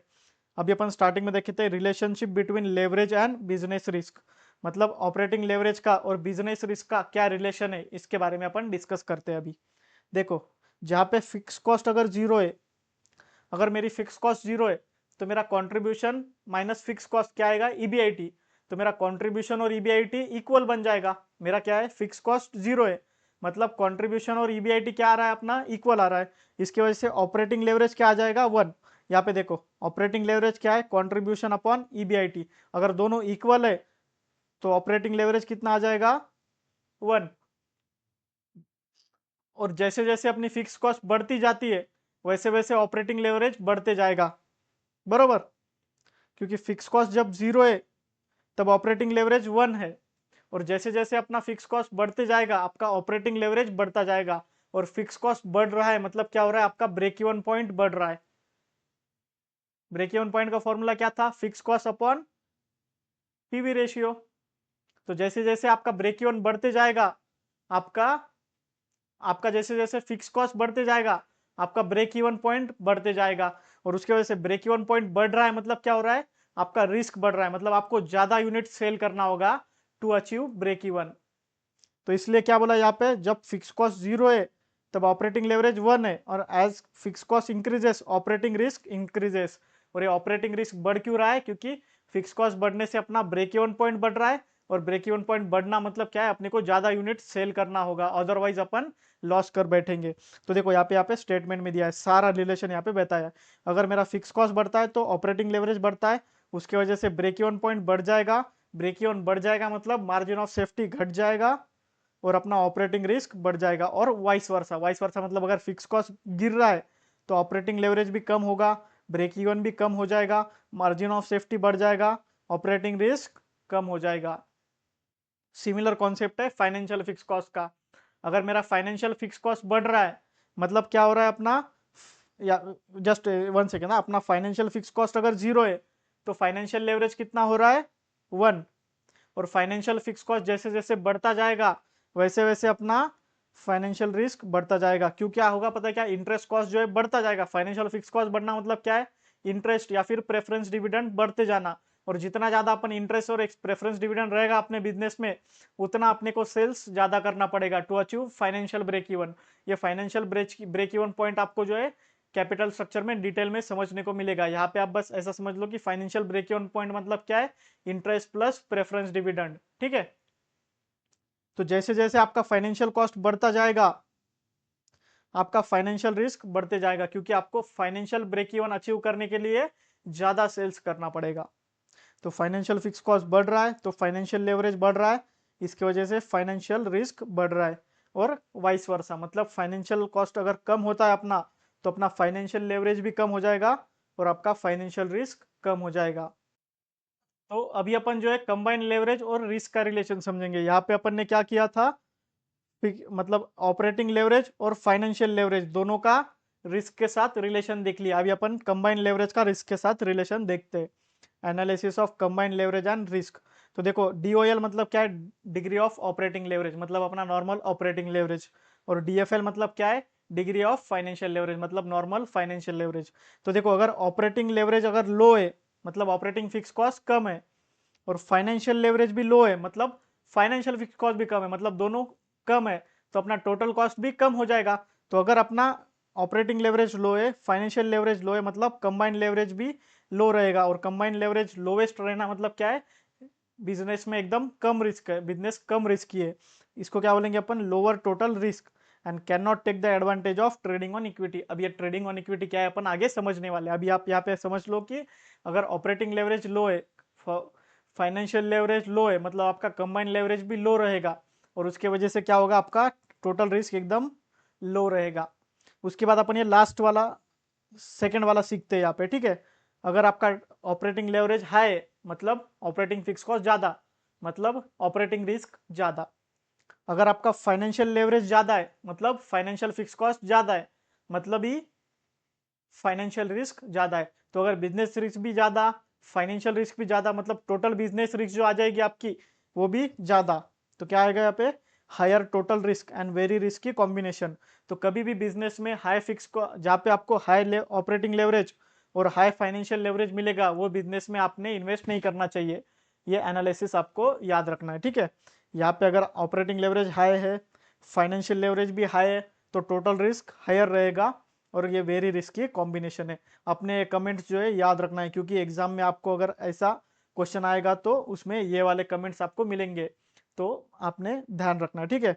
अभी अपन देखते हैं operating leverage high but financial leverage low है, तो उस केस में क्या होगा। अगर आपका ऑपरेटिंग लेवरेज ज़्यादा है मतलब ऑपरेटिंग रिस्क ज़्यादा है, और आपका फाइनेंशियल लेवरेज लो है मतलब फाइनेंशियल रिस्क कम है, तो ये क्या हो जाएगा, मॉडरेट टोटल रिस्क।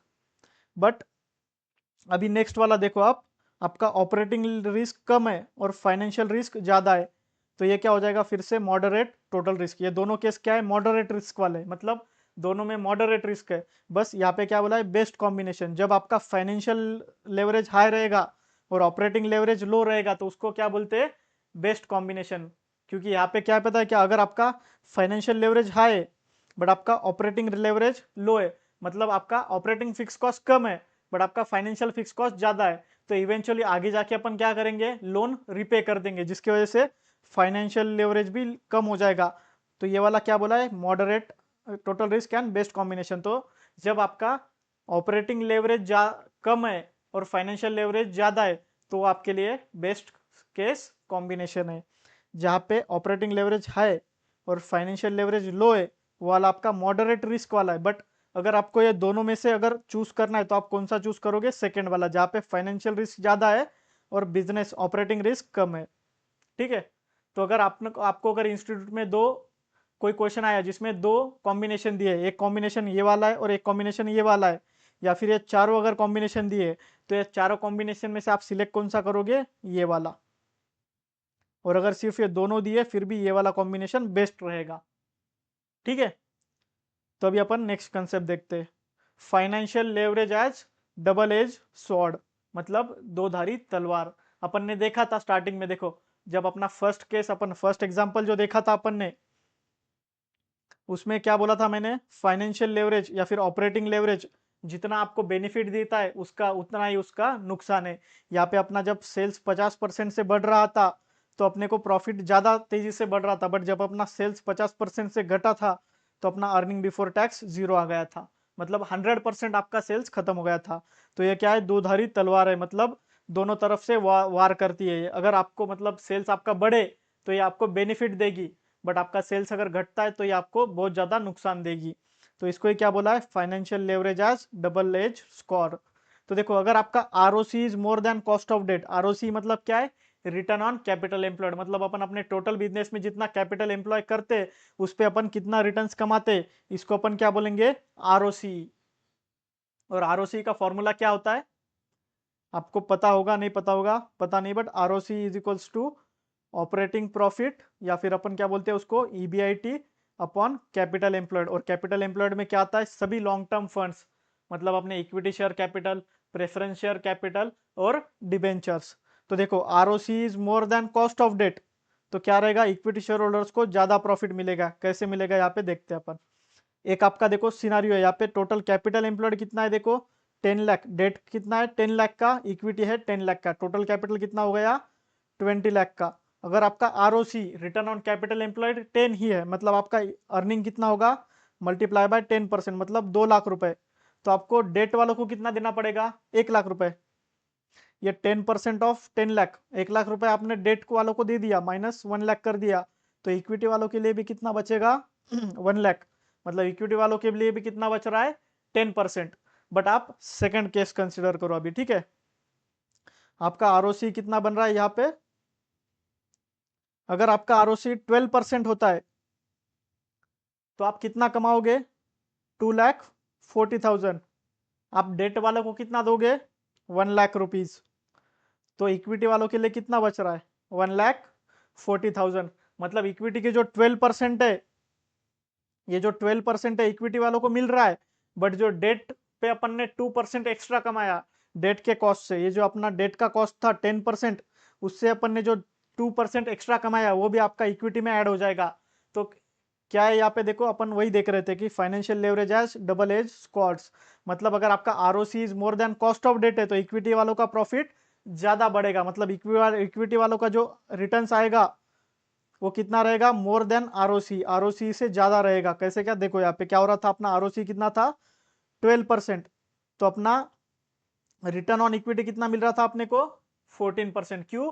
क्योंकि डेट वालों ने डेट अमाउंट पे अपन ने जो 2% एक्स्ट्रा कमाया है वो भी अपने इक्विटी वालों को मिल जाएगा। और अभी अपन थर्ड वाला केस देखते हैं, ठीक है? थर्ड वाला केस थोड़ा सा इंटरेस्टिंग है। यहाँ पे क्या हो रहा है? डेट कितना है अपना? 10%, 10 लाख। अपना आरओसी कितना है इस केस में? 8%। अगर आपका आरओसी 8% आता है तो आपका प्रॉफिट कितना आ जाएगा? 1,60,000।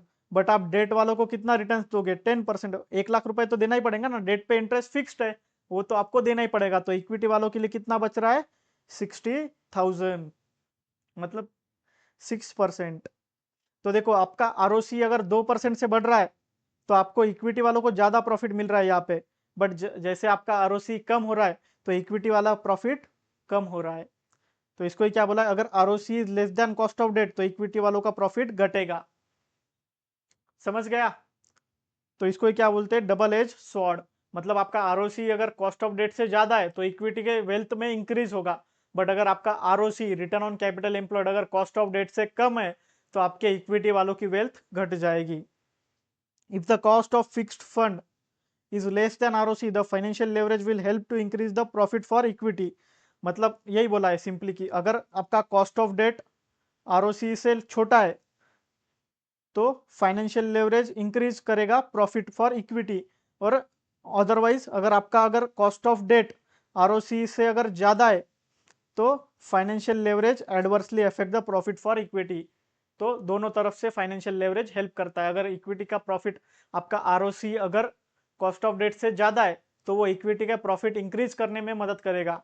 और सिमिलर केस में अगर आपका ROC less than cost of debt है तो वो उसको आपको इतना एडवर्सली इफेक्ट करेगा प्रॉफिट में।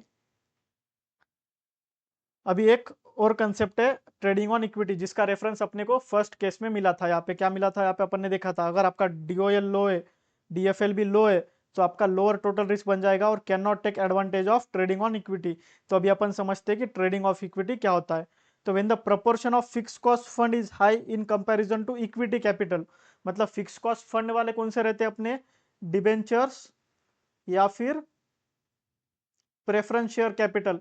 तो क्या बोल रहा है? अगर आपके कैपिटल के जो प्रोपोर्शन है, अपना जो रिटर्न कैपिटल एम्प्लॉयड है उसमें अगर debt prefer plus preference share capital, ये जो फिक्स कॉस्ट फंड है, फिक्स कॉस्ट फंड, अगर इनका प्रोपोर्शन ज्यादा रहे और आपका इक्विटी का प्रोपोर्शन कम है तो उसको क्या बोला जाएगा? Firm is enjoying trading on equity. But ये एक ही केस में पॉसिबल है, अगर आपका ROC is more than cost of debt. अपन ने देखा था यहाँ पे, देखो अगर आपका आरओसी कॉस्ट ऑफ डेट से ज्यादा है तो इक्विटी वालों को ज्यादा बेनिफिट मिलता है। और वही यहाँ पे एक्सप्लेन किया है कि अगर आपका प्रोपोर्शन ऑफ इक्विटी कम है बट आपका प्रोपोर्शन ऑफ डेट और proportion of preference share capital ज्यादा है कंपेयर टू इक्विटी, तो जो प्रीफरेंस शेयर कैपिटल और इक्विटी डिबेंचर्स वालों का जो कैपिटल रहेगा उस पर अपन जितना एक्स्ट्रा रिटर्न्स अर्न करेंगे पूरा पूरा किसको मिलेगा? इक्विटी शेयर होल्डर्स को। तो यही वाला यहाँ पे those firm who enjoy trading on equity have high financial leverage. अभी देखो फिक्स कॉस्ट फंड का अगर प्रोपोर्शन ज्यादा है तो ऑटोमेटिकली अपना इंटरेस्ट एक्सपेंस या फिर फिक्स्ड फाइनेंशियल एक्सपेंस ज्यादा आ जाएगा और उसकी वजह से क्या हो जाएगा?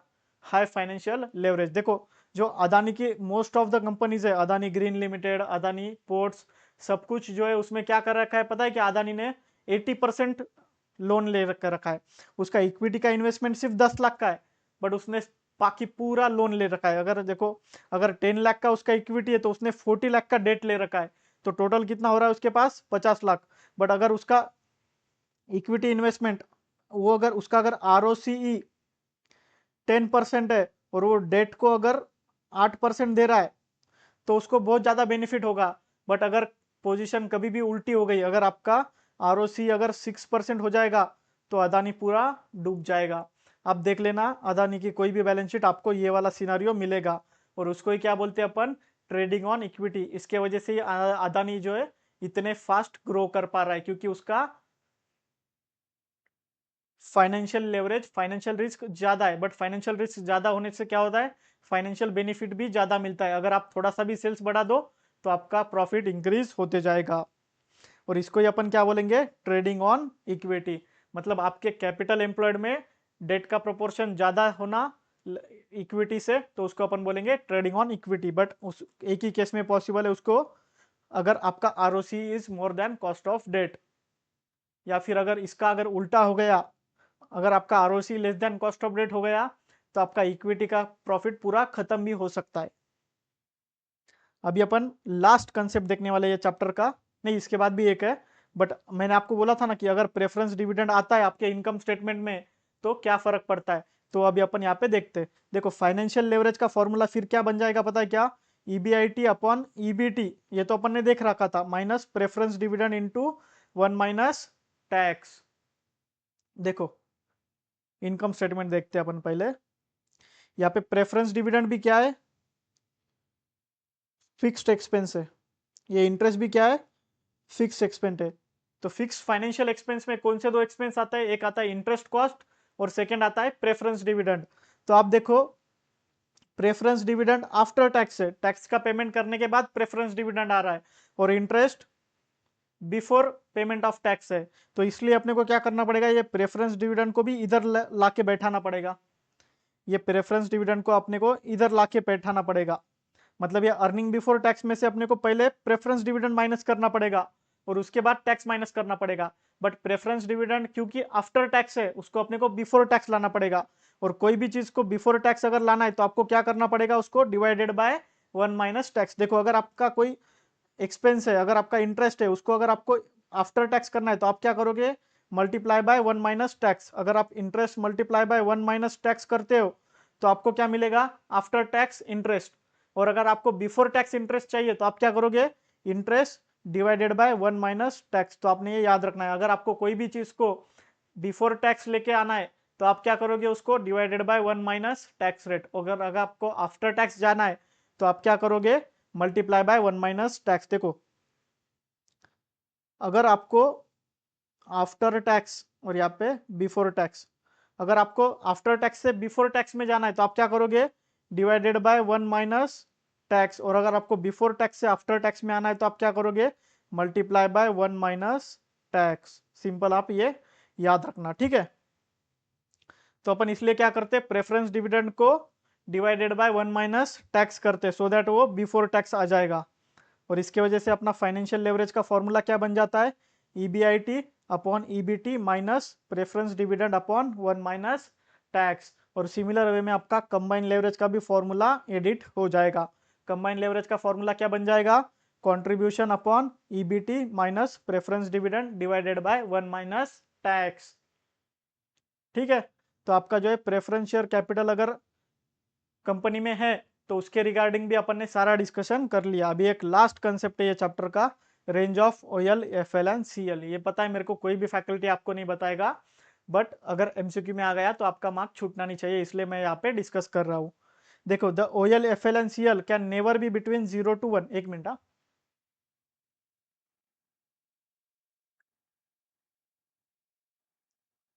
क्या बोला है the OL FL and CL can never be between 0 to 1। कभी भी ये 0 से 1 के बीच में नहीं आ सकते। क्यों नहीं आ सकते, यहाँ पे देखते हैं अपन। देखो आपका अगर कंट्रीब्यूशन 10,000 है, उसमें से आप क्या माइनस करोगे, फिक्स कॉस्ट। मान लो आपने 6,000 माइनस कर लिया, तो आपका क्या आएगा, ईबीआईटी 4,000। तो इस केस में आपका ऑपरेटिंग लेवरेज कितना आता है, 10,000 डिवाइडेड बाय 4,000 विच इज 2.5, मतलब मोर देन 1 आ रहा है।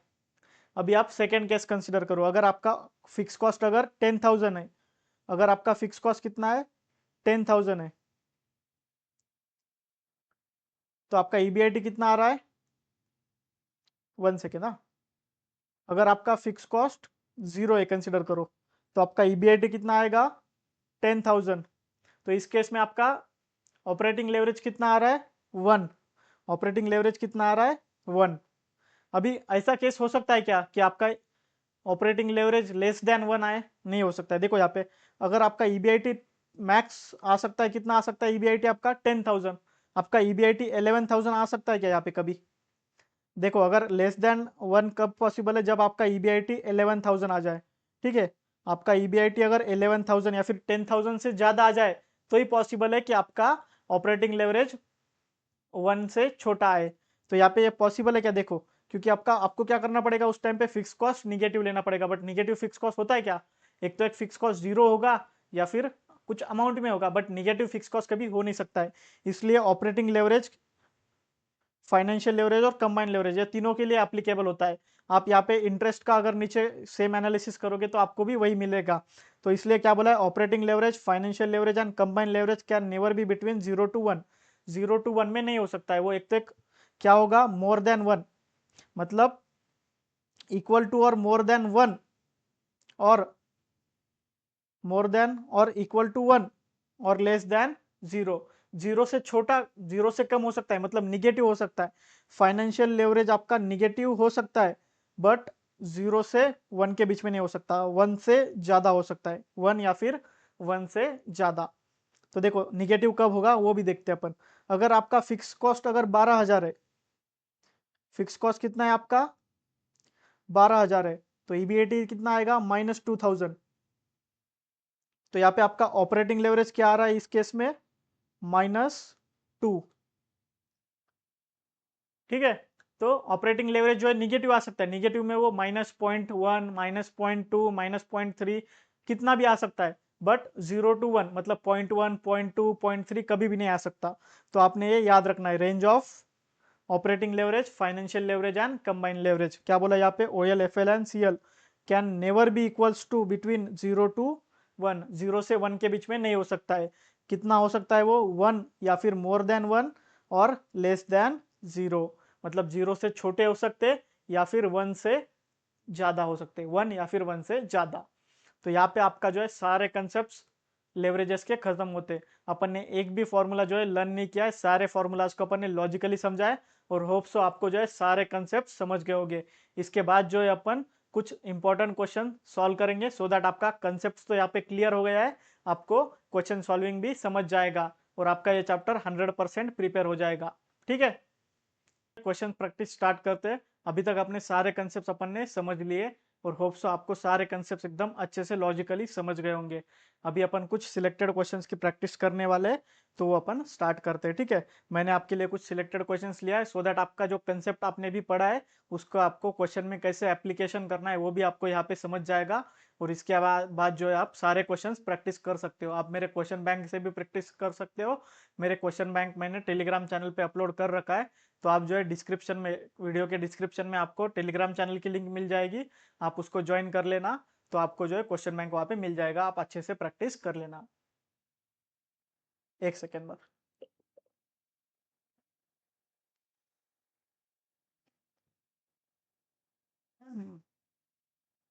ठीक है, तो अभी अपन क्वेश्चन स्टार्ट करते हैं। देखो, the firms details are as under. Sales कितना बोला है, sales eight the rate ₹100 per unit 24 lakh, मतलब कितना यूनिट सोल्ड किया होगा, 24 लाख डिवाइडेड बाय 100 कितना आता है, 24,000 यूनिट। इसका कुछ रिलेवेंस है क्या, नहीं है, बट मैंने आपको बता दिया।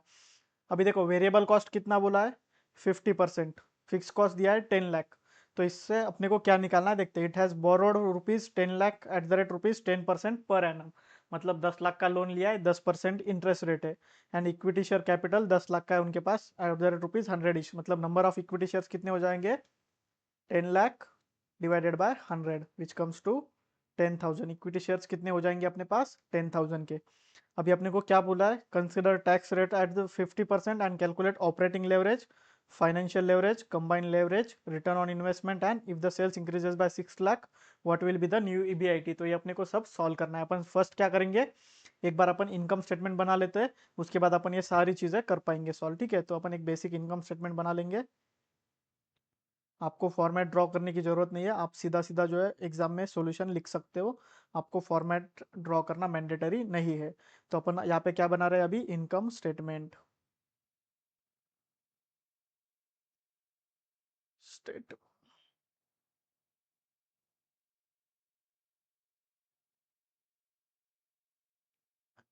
स्टार्टिंग कहाँ से होगा इनकम स्टेटमेंट का?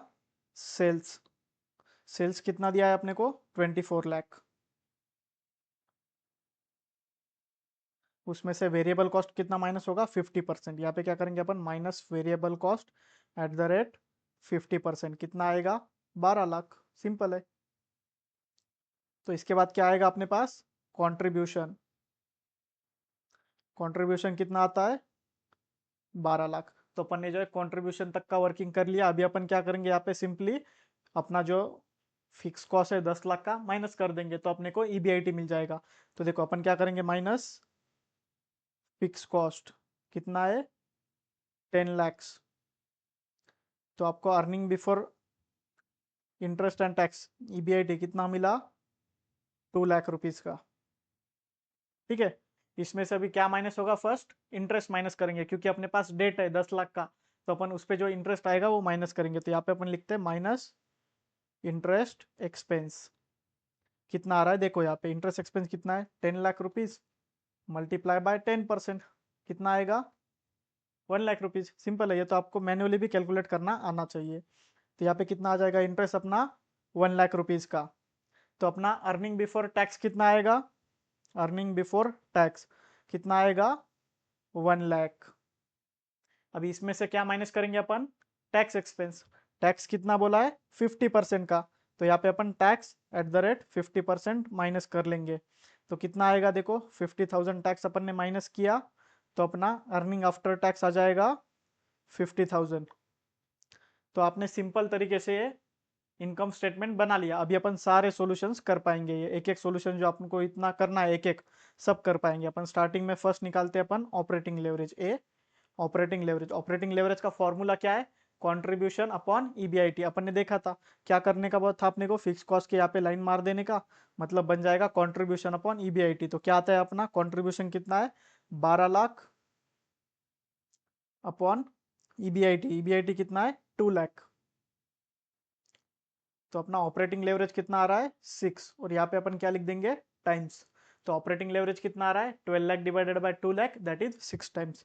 अभी अपन निकालते हैं फाइनेंशियल लेवरेज। फाइनेंशियल लेवरेज का फॉर्मूला कैसा है? अपन ने कैसे डिराइव किया था उसको?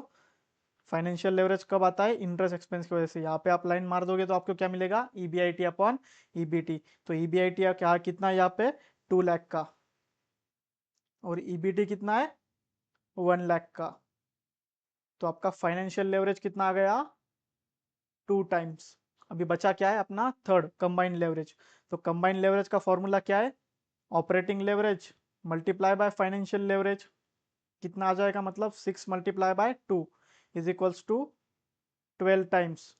और अपन और एक चीज कर सकते हैं। ऑपरेटिंग लेवरेज किन दोनों के बीच में आता है? कॉन्ट्रीब्यूशन और ईबीटी के। तो कंबाइंड लेवरेज का और एक फॉर्मूला क्या हो जाएगा? Contribution upon EBT. मतलब कॉन्ट्रीब्यूशन कितना है अपना? 12 लाख डिवाइडेड बाय ईबीटी कितना है? 1 लाख। देखो 12 लाख डिवाइडेड बाय 1 लाख। ये भी कितना आ रहा है अपना?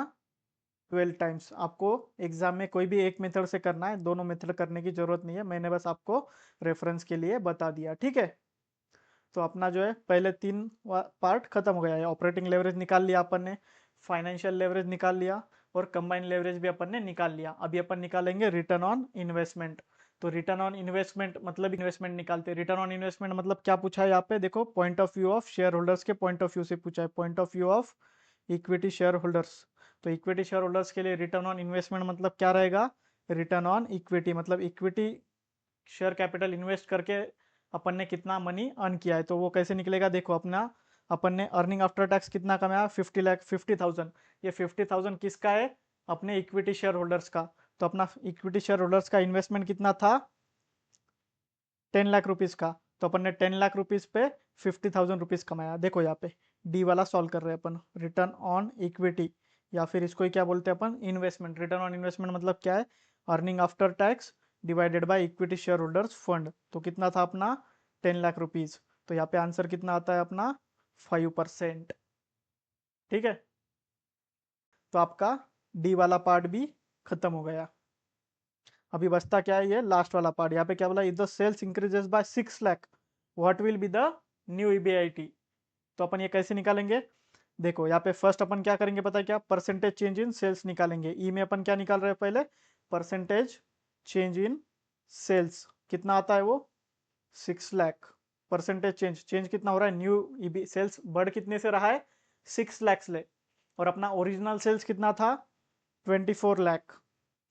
तो परसेंटेज चेंज इन सेल्स कितना आएगा अपना 25%।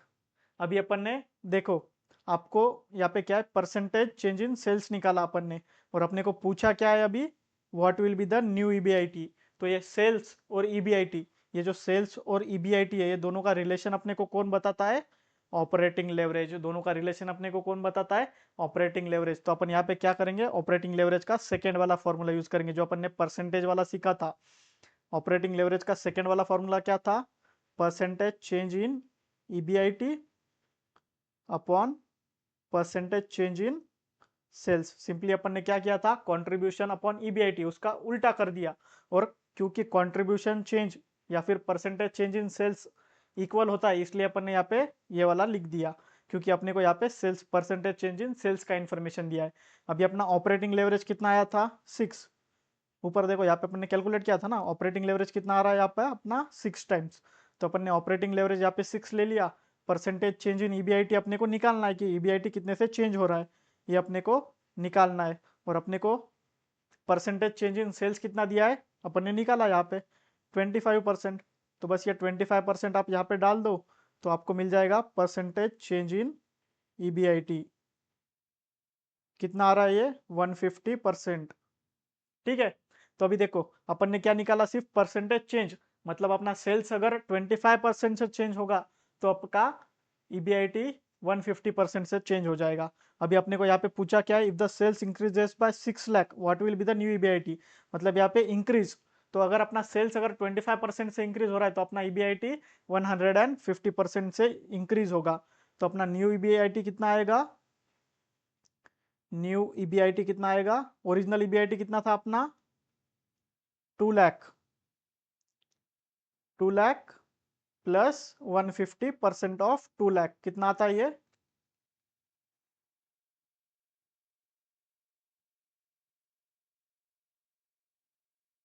5 लाख रुपीज। ठीक है। तो ये इसका सॉल्यूशन सारा खत्म हो जाता है ये वाला क्वेश्चन का। अभी अपन जो है सेकंड क्वेश्चन देखते हैं। ठीक है, सेकंड क्वेश्चन कहाँ पे है सर, यहाँ पे, ये एक सेकंड ना। ठीक है, अभी अपन जो है सेकंड क्वेश्चन देखते हैं। सेकंड क्वेश्चन में क्या पूछा है देखो, अभी आपको यहाँ पे आपको ये फॉलोइंग इन्फॉर्मेशन दी है, ए लिमिटेड की और बी लिमिटेड की। वेरिएबल कॉस्ट रेशियो दिया है, इंटरेस्ट अमाउंट दिया है, ऑपरेटिंग लेवरेज, फाइनेंशियल लेवरेज दे रखा है। इससे अपन कंबाइन लेवरेज भी निकाल सकते हैं। और ये टैक्स रेट आपको दे दिया है। पूछा क्या है देखो, find EBIT sales fixed cost, मतलब ईबीआईटी फाइंड करना है, सेल्स फाइंड करना है, फिक्स कॉस्ट फाइंड करना है। मतलब आपको थोड़ा सा रिवर्स कैलकुलेशन करना पड़ेगा ये क्वेश्चन में।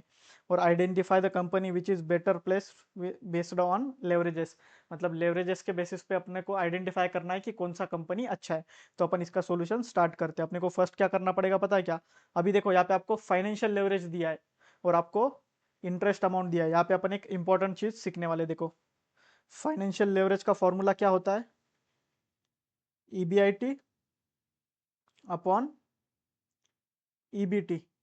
अब ये ईबीटी मतलब क्या है, अर्निंग बिफोर टैक्स कैसे आता है, देखो आप इनकम स्टेटमेंट, अपना इनकम स्टेटमेंट देखो, इसमें से ईबीआईटी में से अगर इंटरेस्ट माइनस करेंगे तो अपने को ईबीटी मिलता है। तो अपन यहाँ पे सिंपली क्या करेंगे पता है क्या, फाइनेंशियल लेवरेज को अपन क्या लिखेंगे, लिख सकते हैं, और EBIT upon EBIT minus interest. तो इससे होगा क्या पता है क्या, आपके पास फाइनेंशियल लेवरेज का फिगर है, आपके पास इंटरेस्ट का अमाउंट है, देखो फाइनेंशियल लेवरेज का अमाउंट है, इंटरेस्ट का अमाउंट है, तो इससे आपको ईबीआईटी मिल जाएगा। क्योंकि एक ही अपने को अननोन फिगर मिल रहा है यहाँ पे, एक ही वेरिएबल अपने पास अननोन है, तो अपने को ईबीआईटी मिल जाएगा। अपन वैसा ही सॉल्व करते हैं अभी। ठीक है, अपन फर्स्ट ए के लिए सॉल्व करेंगे।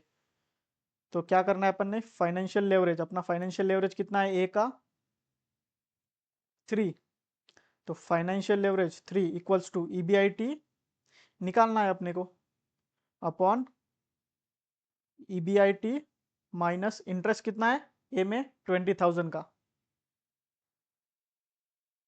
तो देखो यहाँ पे होगा क्या, अपन सिंपली इसको क्रॉस मल्टीप्लाई करके अगर इक्वेशन सॉल्व कर देंगे तो अपने को अपना ईबीआईटी मिल जाएगा। सिंपली आप सॉल्व कर दो, ठीक है।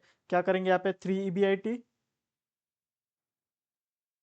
Minus 60,000 equals to EBIT. EBIT कितना आएगा अपना, यहाँ पे माइनस हो जाएगा, टू ईबीआईटी इक्वल्स टू 60,000 आ जाएगा। तो ईबीआईटी इक्वल्स टू 30,000 आ रहा है, ठीक है। देखो अपना फर्स्ट फिगर मिल गया अपने को ईबीआईटी। अभी अपन आगे बढ़ते, ठीक है। अभी आगे बढ़ते अपन, ये अपन सॉल्व कर रहे ए के लिए, ये अपना हो गया फर्स्ट वाला पार्ट। अभी अपन देखते हैं सेकंड पार्ट। सेकंड पार्ट में अपने को क्या निकालना है, सेल्स। सेल्स कैसे निकालेंगे सर, अपने को अभी क्या दिया है और इन्फॉर्मेशन यहाँ पे देखो, ऑपरेटिंग लेवरेज दिया है। तो ऑपरेटिंग लेवरेज से अपन क्या निकाल सकते हैं, देखो ऑपरेटिंग लेवरेज अपने को किसका रिलेशन बताता है, कंट्रीब्यूशन और ईबीआईटी का। और क्योंकि अपने पास देखो कंट्रीब्यूशन ईबीआईटी है यहाँ पे अवेलेबल, तो अपन इससे कंट्रीब्यूशन निकाल सकते हैं। तो एक बार आप कंट्रीब्यूशन निकाल लो, क्या रहेगा, operating leverage is equals to contribution upon EBIT. तो अपन यहाँ पे लिखते हैं कंट्रीब्यूशन डिवाइडेड बाय अपना ईबीआईटी कितना आया, 30,000। और ऑपरेटिंग लेवरेज कितना है इस केस में, 5। ए के केस में ऑपरेटिंग लेवरेज कितना है, 5। तो सिंपली क्या कंट्रीब्यूशन आ जाएगा अपना, 1,50,000। तो देखो अपने को कंट्रीब्यूशन भी मिल गया। अभी कंट्रीब्यूशन से सेल्स पे जाना है, तो अपने को क्या पता चाहिए, पीवी रेशियो या फिर वेरिएबल कॉस्ट रेशियो। देखो यहाँ पे दिया है कि आपको एग्जाम में वेरिएबल कॉस्ट रेशियो दिया है 60%, तो आपका पीवी रेशियो सिंपली कितना हो जाएगा, 40%। तो सिंपल अपन वो करेंगे अभी, थर्ड थर्ड का सॉल्यूशन, नहीं सेकंड में ही अपन आगे बढ़ते हैं, ठीक है। तो उसमें अपन कंट्रीब्यूशन से अपन क्या निकालेंगे अभी, पी सेल्स। तो सेल्स का अमाउंट कितना आएगा अपना, sales equals to contribution divided by PV ratio. PV ratio कितना है अपना, वेरिएबल कॉस्ट रेशियो 60 है, तो पीवी रेशियो आ जाएगा 40%। तो मेरा सेल्स कितना आ जाएगा, 1,50,000 डिवाइडेड बाय 40%। तो ये आता है 3,75,000, ठीक है। एक बार अपने को अभी सेल्स मिल गया, तो अपन ईबीआईटी मिल गया, सेल्स मिल गया। अभी अपने को निकालना है फिक्स कॉस्ट। तो ये फिक्स कॉस्ट किसके बीच में होता है, कंट्रीब्यूशन माइनस ईबीआईटी। तो आपको क्या मिलेगा, फिक्स कॉस्ट। यहाँ पे देखो अपना इनकम स्टेटमेंट जो था, यहाँ पे कंट्रीब्यूशन माइनस फिक्स कॉस्ट करेंगे तो ईबीआईटी मिलेगा, ठीक है। ये इक्वेशन मैं आपको समझाता हूँ। देखो अभी अपन थर्ड चीज निकाल रहे हैं, ठीक है। अपने को क्या अवेलेबल है, अपने को कंट्रीब्यूशन माइनस फिक्स कॉस्ट क्या आता है, ईबीआईटी। आपको कंट्रीब्यूशन पता है कितना है, अपने पास कंट्रीब्यूशन अपन ने निकाला था 1,50,000। कंट्रीब्यूशन आ गया 1,50,000 minus fix cost equals to EBIT. अभी ईबीआईटी भी अपन ने पहले निकाल लिया है, ईबीआईटी कितना है अपना 30,000। तो सिंपली यहाँ पे आप 30,000 डाल दो। तो मिला क्या अपने को, फिक्स कॉस्ट कितना आता है अपना 1,50,000 माइनस 30, मतलब ये क्या आता है 1,20,000, ठीक है। तो आपको देखो सारे इंफॉर्मेशन मिल गया है इस चैप्टर, इस क्वेश्चन का। आपको ईबीआईटी मिल गया, सेल्स मिल गया, फिक्स कॉस्ट मिल गया। आप बस सिंपली दोनों को कंपेयर करके यहाँ पे लिख लेना कि विच कंपनी इज बेटर। जिसका लेवरेज मतलब जिसका कंबाइन लेवरेज लो रहेगा वो कंपनी अच्छी रहेगी, बस इतना ही है। यहाँ पे मेन आपको चीज कौन सी सीखनी थी पता है क्या, ये वाला जो अपन ने निकाला फाइनेंशियल लेवरेज, मतलब फाइनेंशियल लेवरेज और इंटरेस्ट, ये दोनों से अपन ने जो ईबीआईटी निकाला ये यहाँ पे सीखना चाहिए। और सेकंड यहाँ पे आपको और एक नोट में बता देता हूँ, जब आपको ऑपरेटिंग लेवरेज दिया जाएगा और आपको फिक्स कॉस्ट दिया जाएगा तो आपको क्या मिलेगा, कंट्रीब्यूशन। कैसे, क्योंकि ऑपरेटिंग लेवरेज क्या होता है, कंट्रीब्यूशन अपॉन ईबीआईटी। ये ईबीआईटी को अपन क्या लिख देंगे, कंट्रीब्यूशन माइनस फिक्स कॉस्ट। तो याद रखना, अगर आपको फाइनेंशियल लेवरेज और इंटरेस्ट अमाउंट दिया है तो आपका ईबीआईटी मिलेगा, और अगर आपको ऑपरेटिंग लेवरेज और फिक्स कॉस्ट दिया है तो आपको कंट्रीब्यूशन मिल जाएगा। ये दोनों इंपॉर्टेंट चीजें आपको यहाँ पे समझनी थी। बाकी आप क्वेश्चन ट्राई कर सकते हो आगे वाला, ठीक है। अभी ये वाला क्वेश्चन अपन देखते हैं, इसमें क्या पूछा है आपको, the capital structure of PS limited at the end of current financial year is consider as follows. क्या बोला है, इक्विटी शेयर कैपिटल 10 लाख का 10% डिबेंचर्स 10 लाख का। During the year sales decreased to 1 lakh units as compare to 1,20,000। मतलब starting में 1,20,000 units थे, अभी 1 lakh unit हो गया है सेल। ठीक है, प्रीवियस ईयर में 1 लाख था, 1,20,000 था, तो इस ईयर में 1 लाख हो गया है। However the selling price stood at 12, मतलब सेलिंग प्राइस में कोई चेंज नहीं है, या फिर वेरिएबल कॉस्ट भी 8 रुपीज़ है, मतलब दोनों साल के लिए। तो दोनों साल में सेलिंग प्राइस 12 रहेगा, वेरिएबल कॉस्ट 8 रहेगा। The fixed expenses were 2 lakh and the income tax rate is 30%। मतलब फिक्स्ड एक्सपेंस कितना दिया है 2 लाख, और इनकम टैक्स रेट कितना बोला है 30%। तो you are required to calculate the following: the degree of financial leverage at 1,20,000 and 1 lakh units, the degree of operating leverage as 1,20,000 and 1 lakh units, और परसेंटेज चेंज इन ईपीएस। मतलब 1,20,000 यूनिट्स और 1 lakh units दोनों का percentage change, जब EPS दोनों का निकालेंगे तो उसमें क्या चेंज है अपने को निकालना है। तो ये क्वेश्चन क्या सिंपली इनकम स्टेटमेंट बनाने से आपका सॉल्व हो जाएगा। सिंपल, आपको बस इनकम स्टेटमेंट बनाना है। अगर आपको चाहिए तो मैं आपको सॉल्यूशन बताता हूँ यहाँ पे, ठीक है। एकदम फास्ट अपन इसको सॉल्व करेंगे।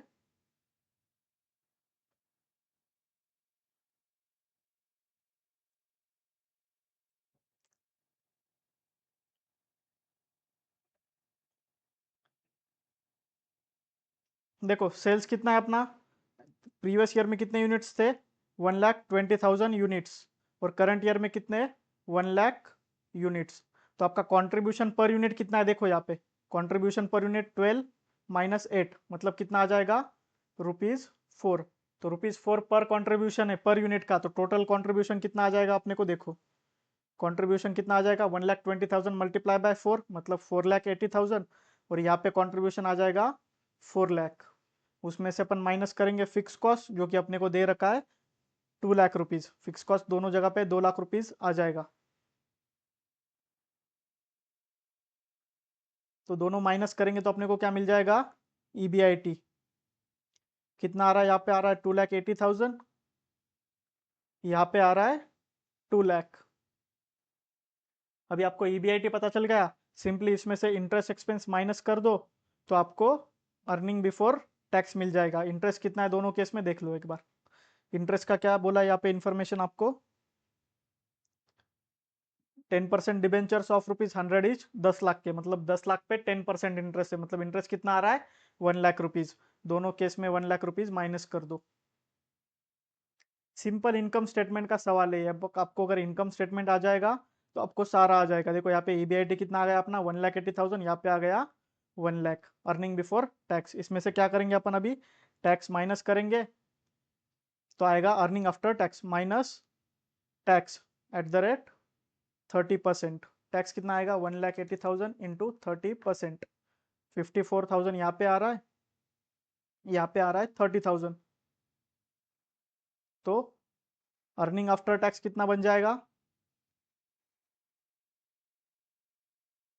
1,26,000, और यहाँ पे कितना बन रहा है अपना 70,000। सिंपल, इसको क्या करेंगे अपन, simply divided by number of shares. क्यों सर यहाँ पे प्रेफरेंस डिविडेंड क्यों नहीं लिया, तो देखो क्वेश्चन में प्रेफरेंस डिविडेंड नहीं बोला था, मतलब अर्निंग आफ्टर टैक्स ही अपना इक्विटी शेयर होल्डर्स का अर्निंग है, मतलब earning available to equity share holders और अर्निंग आफ्टर टैक्स सेम हो जाएगा, क्योंकि यहाँ पे प्रेफरेंस शेयर और कैपिटल के बारे में कुछ भी नहीं बताया है। तो नंबर ऑफ शेयर्स कितने अपने पास, देखो 10 lakh divided by 100, 10 lakh divided by 100, तो 10,000 नंबर ऑफ शेयर्स है, और यहाँ पे भी 10,000 है। तो आपका ईपीएस आपको मिल जाएगा। ईपीएस कितना आ रहा है यहाँ पे दोनों केस में देख लो, यहाँ पे आ रहा है 12.6, यहाँ पे आ रहा है 7। तो आपका इनकम स्टेटमेंट बन गया। तो अभी आप बाकी चीज सारी चीजें निकाल सकते हो। देखो फाइनेंशियल लेवरेज मिल जाएगा आपको, फाइनेंशियल लेवरेज पूछा है तो फाइनेंशियल लेवरेज कैसे निकालोगे आप, ईबीआईटी अपॉन ईबीटी से। ऑपरेटिंग लेवरेज पूछा है कंट्रीब्यूशन अपॉन ईबीआईटी, ये दोनों फिगर आप यूज कर लो, आपको आपका फाइनेंशियल लेवरेज मिल जाएगा, आपको ऑपरेटिंग लेवरेज मिल जाएगा। लास्ट में आपको परसेंटेज चेंज इन ईपीएस चाहिए तो वो अपन देख लेते। ईपीएस कितने से कितना हुआ है 12.6 से 7 हुआ है, तो परसेंटेज चेंज इन ईपीएस कितना आता है 12.6 माइनस 7 अपॉन 12.6 कितना आता है देख लो। यहाँ पे अपन ने क्या बोला था, न्यू ईयर का डेटा पहले लेंगे minus old year data, previous year का डेटा। तो अपना परसेंटेज चेंज इन ईपीएस कितना आता है देख लो एक बार आप, 44.44%, और ये निगेटिव में आता है। बट अपने को ये नहीं पूछा है कि डिक्रीज हुआ है या इंक्रीज हुआ है, आपको बस सिर्फ पूछा है कि परसेंटेज चेंज इन ईपीएस। तो यहाँ पे चेंज कितना आएगा, 44.44%। तो इस हिसाब से आप जो है ये वाला क्वेश्चन सॉल्व कर सकते हो। ठीक है, अपना ये भी क्वेश्चन बन गया। अभी अपन नेक्स्ट क्वेश्चन देखते हैं। ये वाला क्वेश्चन थोड़ा सा अच्छा क्वेश्चन है। ठीक है, यहाँ पे क्या पूछा है देखो अभी, the sales revenue of TM excellence limited at the rate ₹20 per unit is 20 lakh. Sales कितना बोला है, 20 lakh, and contribution is 10 lakh. At present level of output the degree of operating leverage, मतलब ऑपरेटिंग लेवरेज 2.5 दिया है। The company does not have any preference shares, यहाँ पे क्या बोला है, प्रेफरेंस शेयर्स कंपनी के पास कुछ भी नहीं है। तो the number of equity shares are 1 lakh, number of equity share दे दिया। अभी क्या देखा है, टैक्स रेट दिया है आपको। The rate of interest on debt capital is 16%, but debt का अमाउंट दिया नहीं है। देखो डेट का अमाउंट आपको दिया नहीं है। आपको क्वेश्चन आगे क्या पूछता है, calculate the EPS and amount of debt capital of the company if 25% decline in sales will wipe out the EPS. ये वाला लाइन आप पढ़ो एक बार, बहुत ज्यादा इंपॉर्टेंट लाइन है। यहाँ पे आपको जो है एप्लीकेशन करना है आपका लेवरेज कॉन्सेप्ट का। क्या बोला है, 25% in decline in sales will wipe out EPS. EPS wipe out हो रहा है, मतलब क्या हो रहा है पता है क्या, अगर आपका पहले ईपीएस 10 था तो वो सीधा जीरो हो रहा है। ईपीएस अगर 15 था वो भी जीरो हो रहा है। तो यहाँ पे परसेंटेज चेंज कितना निकलेगा अपने को, परसेंटेज चेंज इन ईपीएस कितना निकलेगा, 100%। दोनों केस में देखो परसेंटेज चेंज इन ईपीएस 100 आएगा। कैसे, 10 - 0, 10 - 10, मतलब अगर जीरो हो रहा है, 10 से जीरो होता है मतलब पूरा चेंज हो रहा है, 10 - 10 upon 10 which is comes to 100%। ठीक है, और यहाँ पे कितना हो रहा है अपना, 15 - 0 अपॉन 15, ये भी कितना आता है, 100%। मतलब आपका परसेंटेज चेंज इन सेल्स कितना आ रहा है, परसेंटेज चेंज इन ईपीएस अपना कितना आ रहा है ये केस में, 100%। और यहाँ पे क्या बोला है, परसेंटेज चेंज इन सेल्स 25%। तो देखो आपको परसेंटेज चेंज इन सेल्स दिया है, परसेंटेज चेंज इन ईपीएस भी दिया है, बट हिडन एडजस्टमेंट थी वो, कितना है, 100%। तो इन दोनों से अपन क्या निकाल सकते हैं, आपको पता है, ये सेल्स और EPS, percentage change in sales और परसेंटेज चेंज इन ईपीएस आपको किसका रिलेशन बताता है, कंबाइंड लेवरेज का। तो यहाँ से अपन सिंपल कंबाइंड लेवरेज निकाल सकते हैं। कंबाइंड लेवरेज क्या आ जाएगा, percentage change in EPS upon percentage change in sale, मतलब 100% divided by 25%, that comes to 4। ये वाला ये क्वेश्चन में हिडन एडजस्टमेंट था, बाकी का सारा इन्फॉर्मेशन आपको पता है, बाकी आप जो है क्वेश्चन आराम से सॉल्व कर पाएंगे। देखो अभी ऑपरेटिंग लेवरेज दिया है 2.5, तो आपको फाइनेंशियल लेवरेज भी मिल जाएगा। देखो combined leverage equals to operating leverage multiply by financial leverage. Combined leverage 4 दिया है, ऑपरेटिंग लेवरेज 2.5 दिया है, तो फाइनेंशियल लेवरेज कितना आएगा, फाइनेंशियल लेवरेज कितना आएगा, 4 डिवाइडेड बाय 2.5, 1.6। तो देखो यहाँ पे आपको फाइनेंशियल लेवरेज मिल गया, कंबाइंड लेवरेज मिल गया, और ऑपरेटिंग लेवरेज तो दिया था। अभी अपने को क्या निकालना है, ईपीएस निकालना है and amount of debt capital of the company. ठीक है, तो अपन ईपीएस कैसे निकालेंगे, अपने को सिंपली अभी इनकम स्टेटमेंट पूरा बनाना होगा, तो आपका जो है सारा सॉल्यूशन मिल जाएगा आपको। इनकम स्टेटमेंट बनाएंगे अभी अपन। ठीक है, यहाँ पे अपन अपना इनकम स्टेटमेंट बना लेते हैं। ठीक है,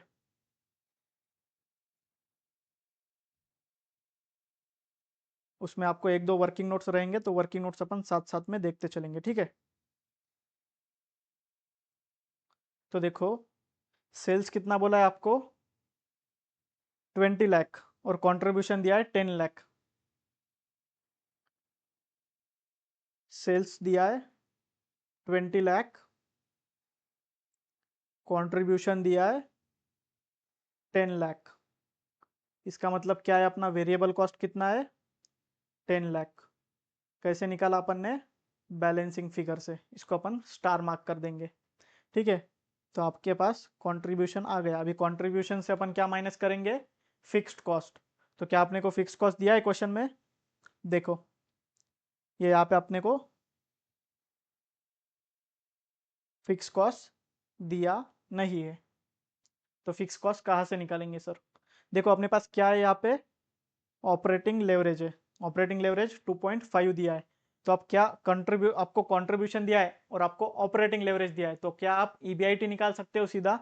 हाँ, देखो कंट्रीब्यूशन, सॉरी, ऑपरेटिंग लेवरेज आपको दिया है।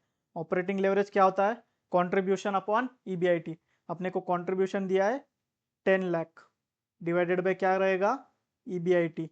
तो अपना सिंपली ईबीआईटी कितना आता है, 10 lakh divided by 2.5 which comes to 4 lakh rupees. ठीक है, तो आपको यहाँ पे ईबीआईटी मिल गया। अभी अपन क्या करेंगे, कंट्रीब्यूशन माइनस फिक्स कॉस्ट, तो आएगा ईबीआईटी। ईबीआईटी कितना आ रहा है अपना, 4 लाख। तो ऑटोमेटिकली आपका फिक्स कॉस्ट क्या आएगा, बैलेंसिंग फिगर कितना आ रहा है ये, 6 लाख।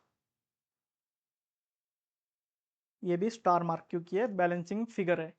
अभी अपन नीचे जाते हैं, अपने को क्या माइनस करना पड़ेगा, इंटरेस्ट। तो इंटरेस्ट का अमाउंट है क्या अपने पास, वो भी नहीं दिया है सर इस पे। तो अपने को क्या दिया है, ईबीटी दिया है क्या आपको, ईबीटी, ईबीटी भी नहीं दिया है, बट आपको एक हिडन चीज दी थी यहाँ पे, फाइनेंशियल लेवरेज। फाइनेंशियल लेवरेज कितना है अपना, 1.6।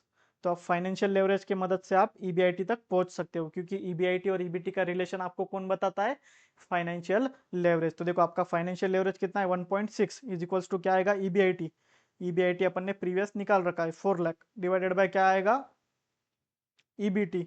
तो आपका ईबीटी का फिगर कितना आ रहा है यहाँ पे, 4 लाख डिवाइडेड बाय 1.6, मतलब 2,50,000।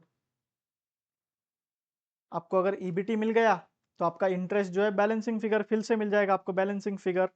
तो 4 लाख माइनस 2,50,000 कर दो, तो 1,50,000 आता है यहाँ पे। ये भी अपन ने निकाल लिया बैलेंसिंग फिगर से। अभी आगे क्या करना है अपने को, ईपीएस तक जाने के लिए ईबीटी से टैक्स माइनस कर देंगे। टैक्स कितना है, 50% का। तो सीधा आप टैक्स माइनस कर दो 50% टैक्स, तो कितना हो जाएगा, 1,25,000। तो आपको अर्निंग आफ्टर टैक्स मिल जाएगा 1,25,000। इसको अपन क्या करेंगे, divided by number of shares से। तो यहाँ पे नंबर ऑफ शेयर्स कितना है, नंबर ऑफ शेयर्स कितना दिया है अपने को यहाँ पे,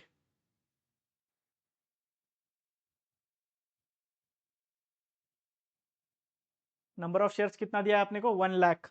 तो डिवाइडेड बाय अपन क्या करेंगे, सिंपली 1 लाख कर देंगे, divided by number of shares 1 lakh. तो आपको क्या मिल जाएगा, ईपीएस 1.25। आपका सॉल्यूशन हो गया यहाँ पे ईपीएस का। ईपीएस कितना आया अपना, 1.25। अभी देखो यहाँ पे और एक चीज यहाँ पे पूछी है इन्होंने, अमाउंट ऑफ डेट। आपको डेट का इंटरेस्ट रेट दिया है, बट आपको डेट का अमाउंट नहीं दिया है। तो आप क्या डेट का अमाउंट निकाल सकते हो क्या, देखो आपको इंटरेस्ट अमाउंट पता चल गया, अभी अपने इनकम स्टेटमेंट से अपने को इंटरेस्ट अमाउंट पता चल गया, और इंटरेस्ट का जो है आपको परसेंटेज भी पता है। तो आप डेट का अमाउंट सिंपली निकाल सकते हो। कैसे, देखो क्या रहता है पता है क्या, debt amount multiply by interest rate. तो क्या आएगा, इंटरेस्ट अमाउंट। अपने पास डेट अमाउंट कितना दिया है, वो तो निकालना है सर, अपने को डेट अमाउंट तो निकालना है। Debt amount multiply by 16% equals to interest amount कितना दिया है, 1,50,000। तो डेट अमाउंट कितना आ गया अपना, 1,50,000 डिवाइडेड बाय 16%, कितना आता है कैलकुलेट कर लो, 9,37,500। ठीक है, तो अपना ये क्वेश्चन का भी सॉल्यूशन बन गया सारा। ठीक है, अभी अपन अपना नेक्स्ट क्वेश्चन देखते हैं, जो कि अपना लास्ट वाला क्वेश्चन है। ठीक है, ये देखो ये अपना लास्ट क्वेश्चन है। आप अगर इतने 5 क्वेश्चंस अच्छे से कर लोगे तो आपका सारा कंसेप्ट क्लियर हो जाएगा। इसके बाद आपको सिर्फ क्या करना है, सारे मॉड्यूल के सारे क्वेश्चंस ट्राई करना है, या फिर अगर आप मेरे क्वेश्चन बैंक से करोगे तो आपका आरटीपी, एमटीपी, पीवाईक्यू सारा कवरेज हो जाएगा। मेरा क्वेश्चन बैंक मैंने टेलीग्राम चैनल पे अपलोड कर रखा है, तो आपको वीडियो के डिस्क्रिप्शन में मेरा टेलीग्राम चैनल का लिंक मिल जाएगा, आप उसको ज्वाइन कर लेना। अभी अपन ये लास्ट वाला सॉल्यूशन देखते हैं, बट इसके पहले अभी तक आपने अगर सब्सक्राइब नहीं भी किया हो तो एक बार भाई सब्सक्राइब कर देना, क्योंकि इसके आगे वीडियोस आपको ऐसे ही मज़ेदार आने वाले। तो देखो लास्ट वाला क्वेश्चन अपन देखते हैं अभी। Following information is provided relating to SVB limited. Sales price दिया है 21 पर यूनिट, वेरिएबल कॉस्ट दिया है ब्रेक इवन पॉइंट दिया है, you are required to calculate operating leverage at sales volume of 37,500 and 45,000। तो सर यहाँ पे अपने को कंट्रीब्यूशन तक का इन्फॉर्मेशन है, बट उसके आगे का तो इन्फॉर्मेशन दिया ही नहीं है अपने को। देखो, अगर अपने को ऑपरेटिंग लेवरेज निकालना है तो अपन कैसे निकालेंगे? Contribution upon EBIT. आपका कंट्रीब्यूशन रहेगा, उसमें से फिक्स कॉस्ट माइनस करेंगे तो अपने को ईबीआईटी मिलेगा। तो अपन कंट्रीब्यूशन तक तो पहुंच रहे, बट अपने को फिक्स कॉस्ट दिया ही नहीं है ये क्वेश्चन में। ये क्वेश्चन में फिक्स कॉस्ट दिया ही नहीं है, तो अपन ईबीआईटी कैसे निकालेंगे? तो देखो, फिक्स कॉस्ट के लिए आपको ना एक इन्फॉर्मेशन दिया है, आपको जैसे भी ब्रेक इवन पॉइंट दिखता है आपको फिक्स कॉस्ट क्लिक होना चाहिए। अपने आप टेबल ध्यान दो, अपने टेबल में अपना आपका जो अपन ने चार्ट पढ़ा था उसमें क्या पढ़ा था? कंट्रीब्यूशन के दो पार्ट, फिक्स कॉस्ट, ईबीआईटी। और फिक्स कॉस्ट दिखा तो उसके नीचे आपको क्या दिखना चाहिए? Break even point. तो अगर आपको ब्रेक इवन पॉइंट दिया है तो आप फिक्स कॉस्ट निकाल सकते हो। देखो, क्योंकि एट ब्रेक इवन क्या होता है? At break even point fix cost equals to contribution. देखो यहाँ पे मैं आपको बताता हूँ, at break even point fix cost equals to contribution. और अपने को ये दिया है, ठीक है, आपको नंबर ऑफ यूनिट्स दिया है 30,000, और कंट्रीब्यूशन पर यूनिट कितना आएगा आपका? 21 माइनस 13.5 कितना आता है ये देख लो।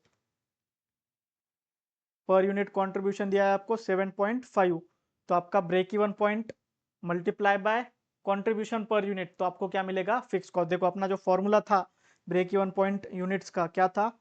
Break even point equals to fix cost upon contribution per unit. तो अपने को ब्रेक इवन पॉइंट यूनिट्स में दे रखा है, वो कितना है? 30,000 equals to fix cost upon contribution per unit भी अपने को पता है कितना है? 7.5। तो आपका फिक्स कॉस्ट आपको मिल गया क्या? फिक्स कॉस्ट कितना आएगा? 30,000 मल्टीप्लाई बाय 7.5, 2,25,000।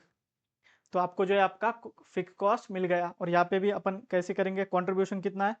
30,000 मल्टीप्लाई बाय 7.5, तो आपको जो है आपका फिक्स कॉस्ट मिल गया। सॉरी,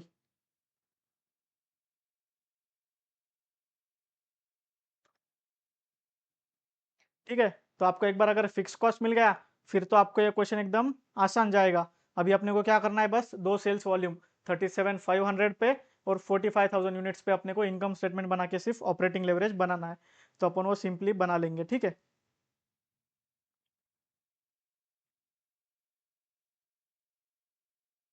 यहाँ पे 37,500 यूनिट्स और यहाँ पे 45,000 यूनिट्स, तो आपका कंट्रीब्यूशन कितना आएगा? देखो 37,500 मल्टीप्लाई बाय पर यूनिट कितना था? 7.5 मल्टीप्लाई बाय 7.5 कितना आता है? 2,81,250। और 45,000 यूनिट्स बेचोगे तो कितना आएगा कंट्रीब्यूशन? 3,37,500। इसमें से माइनस करेंगे अपन फिक्स कॉस्ट 2,25,000 दोनों केस में, तो आपको क्या मिलेगा? ईबीआईटी कितना आता है? 281,250 माइनस 2,25,000, 56,250। और सेकंड केस में कितना आता है? 3,37,500 माइनस 2,25,000, 1,12,500। तो आपको सीधा आपका ऑपरेटिंग लेवरेज मिल जाएगा, क्या है? Contribution upon EBIT.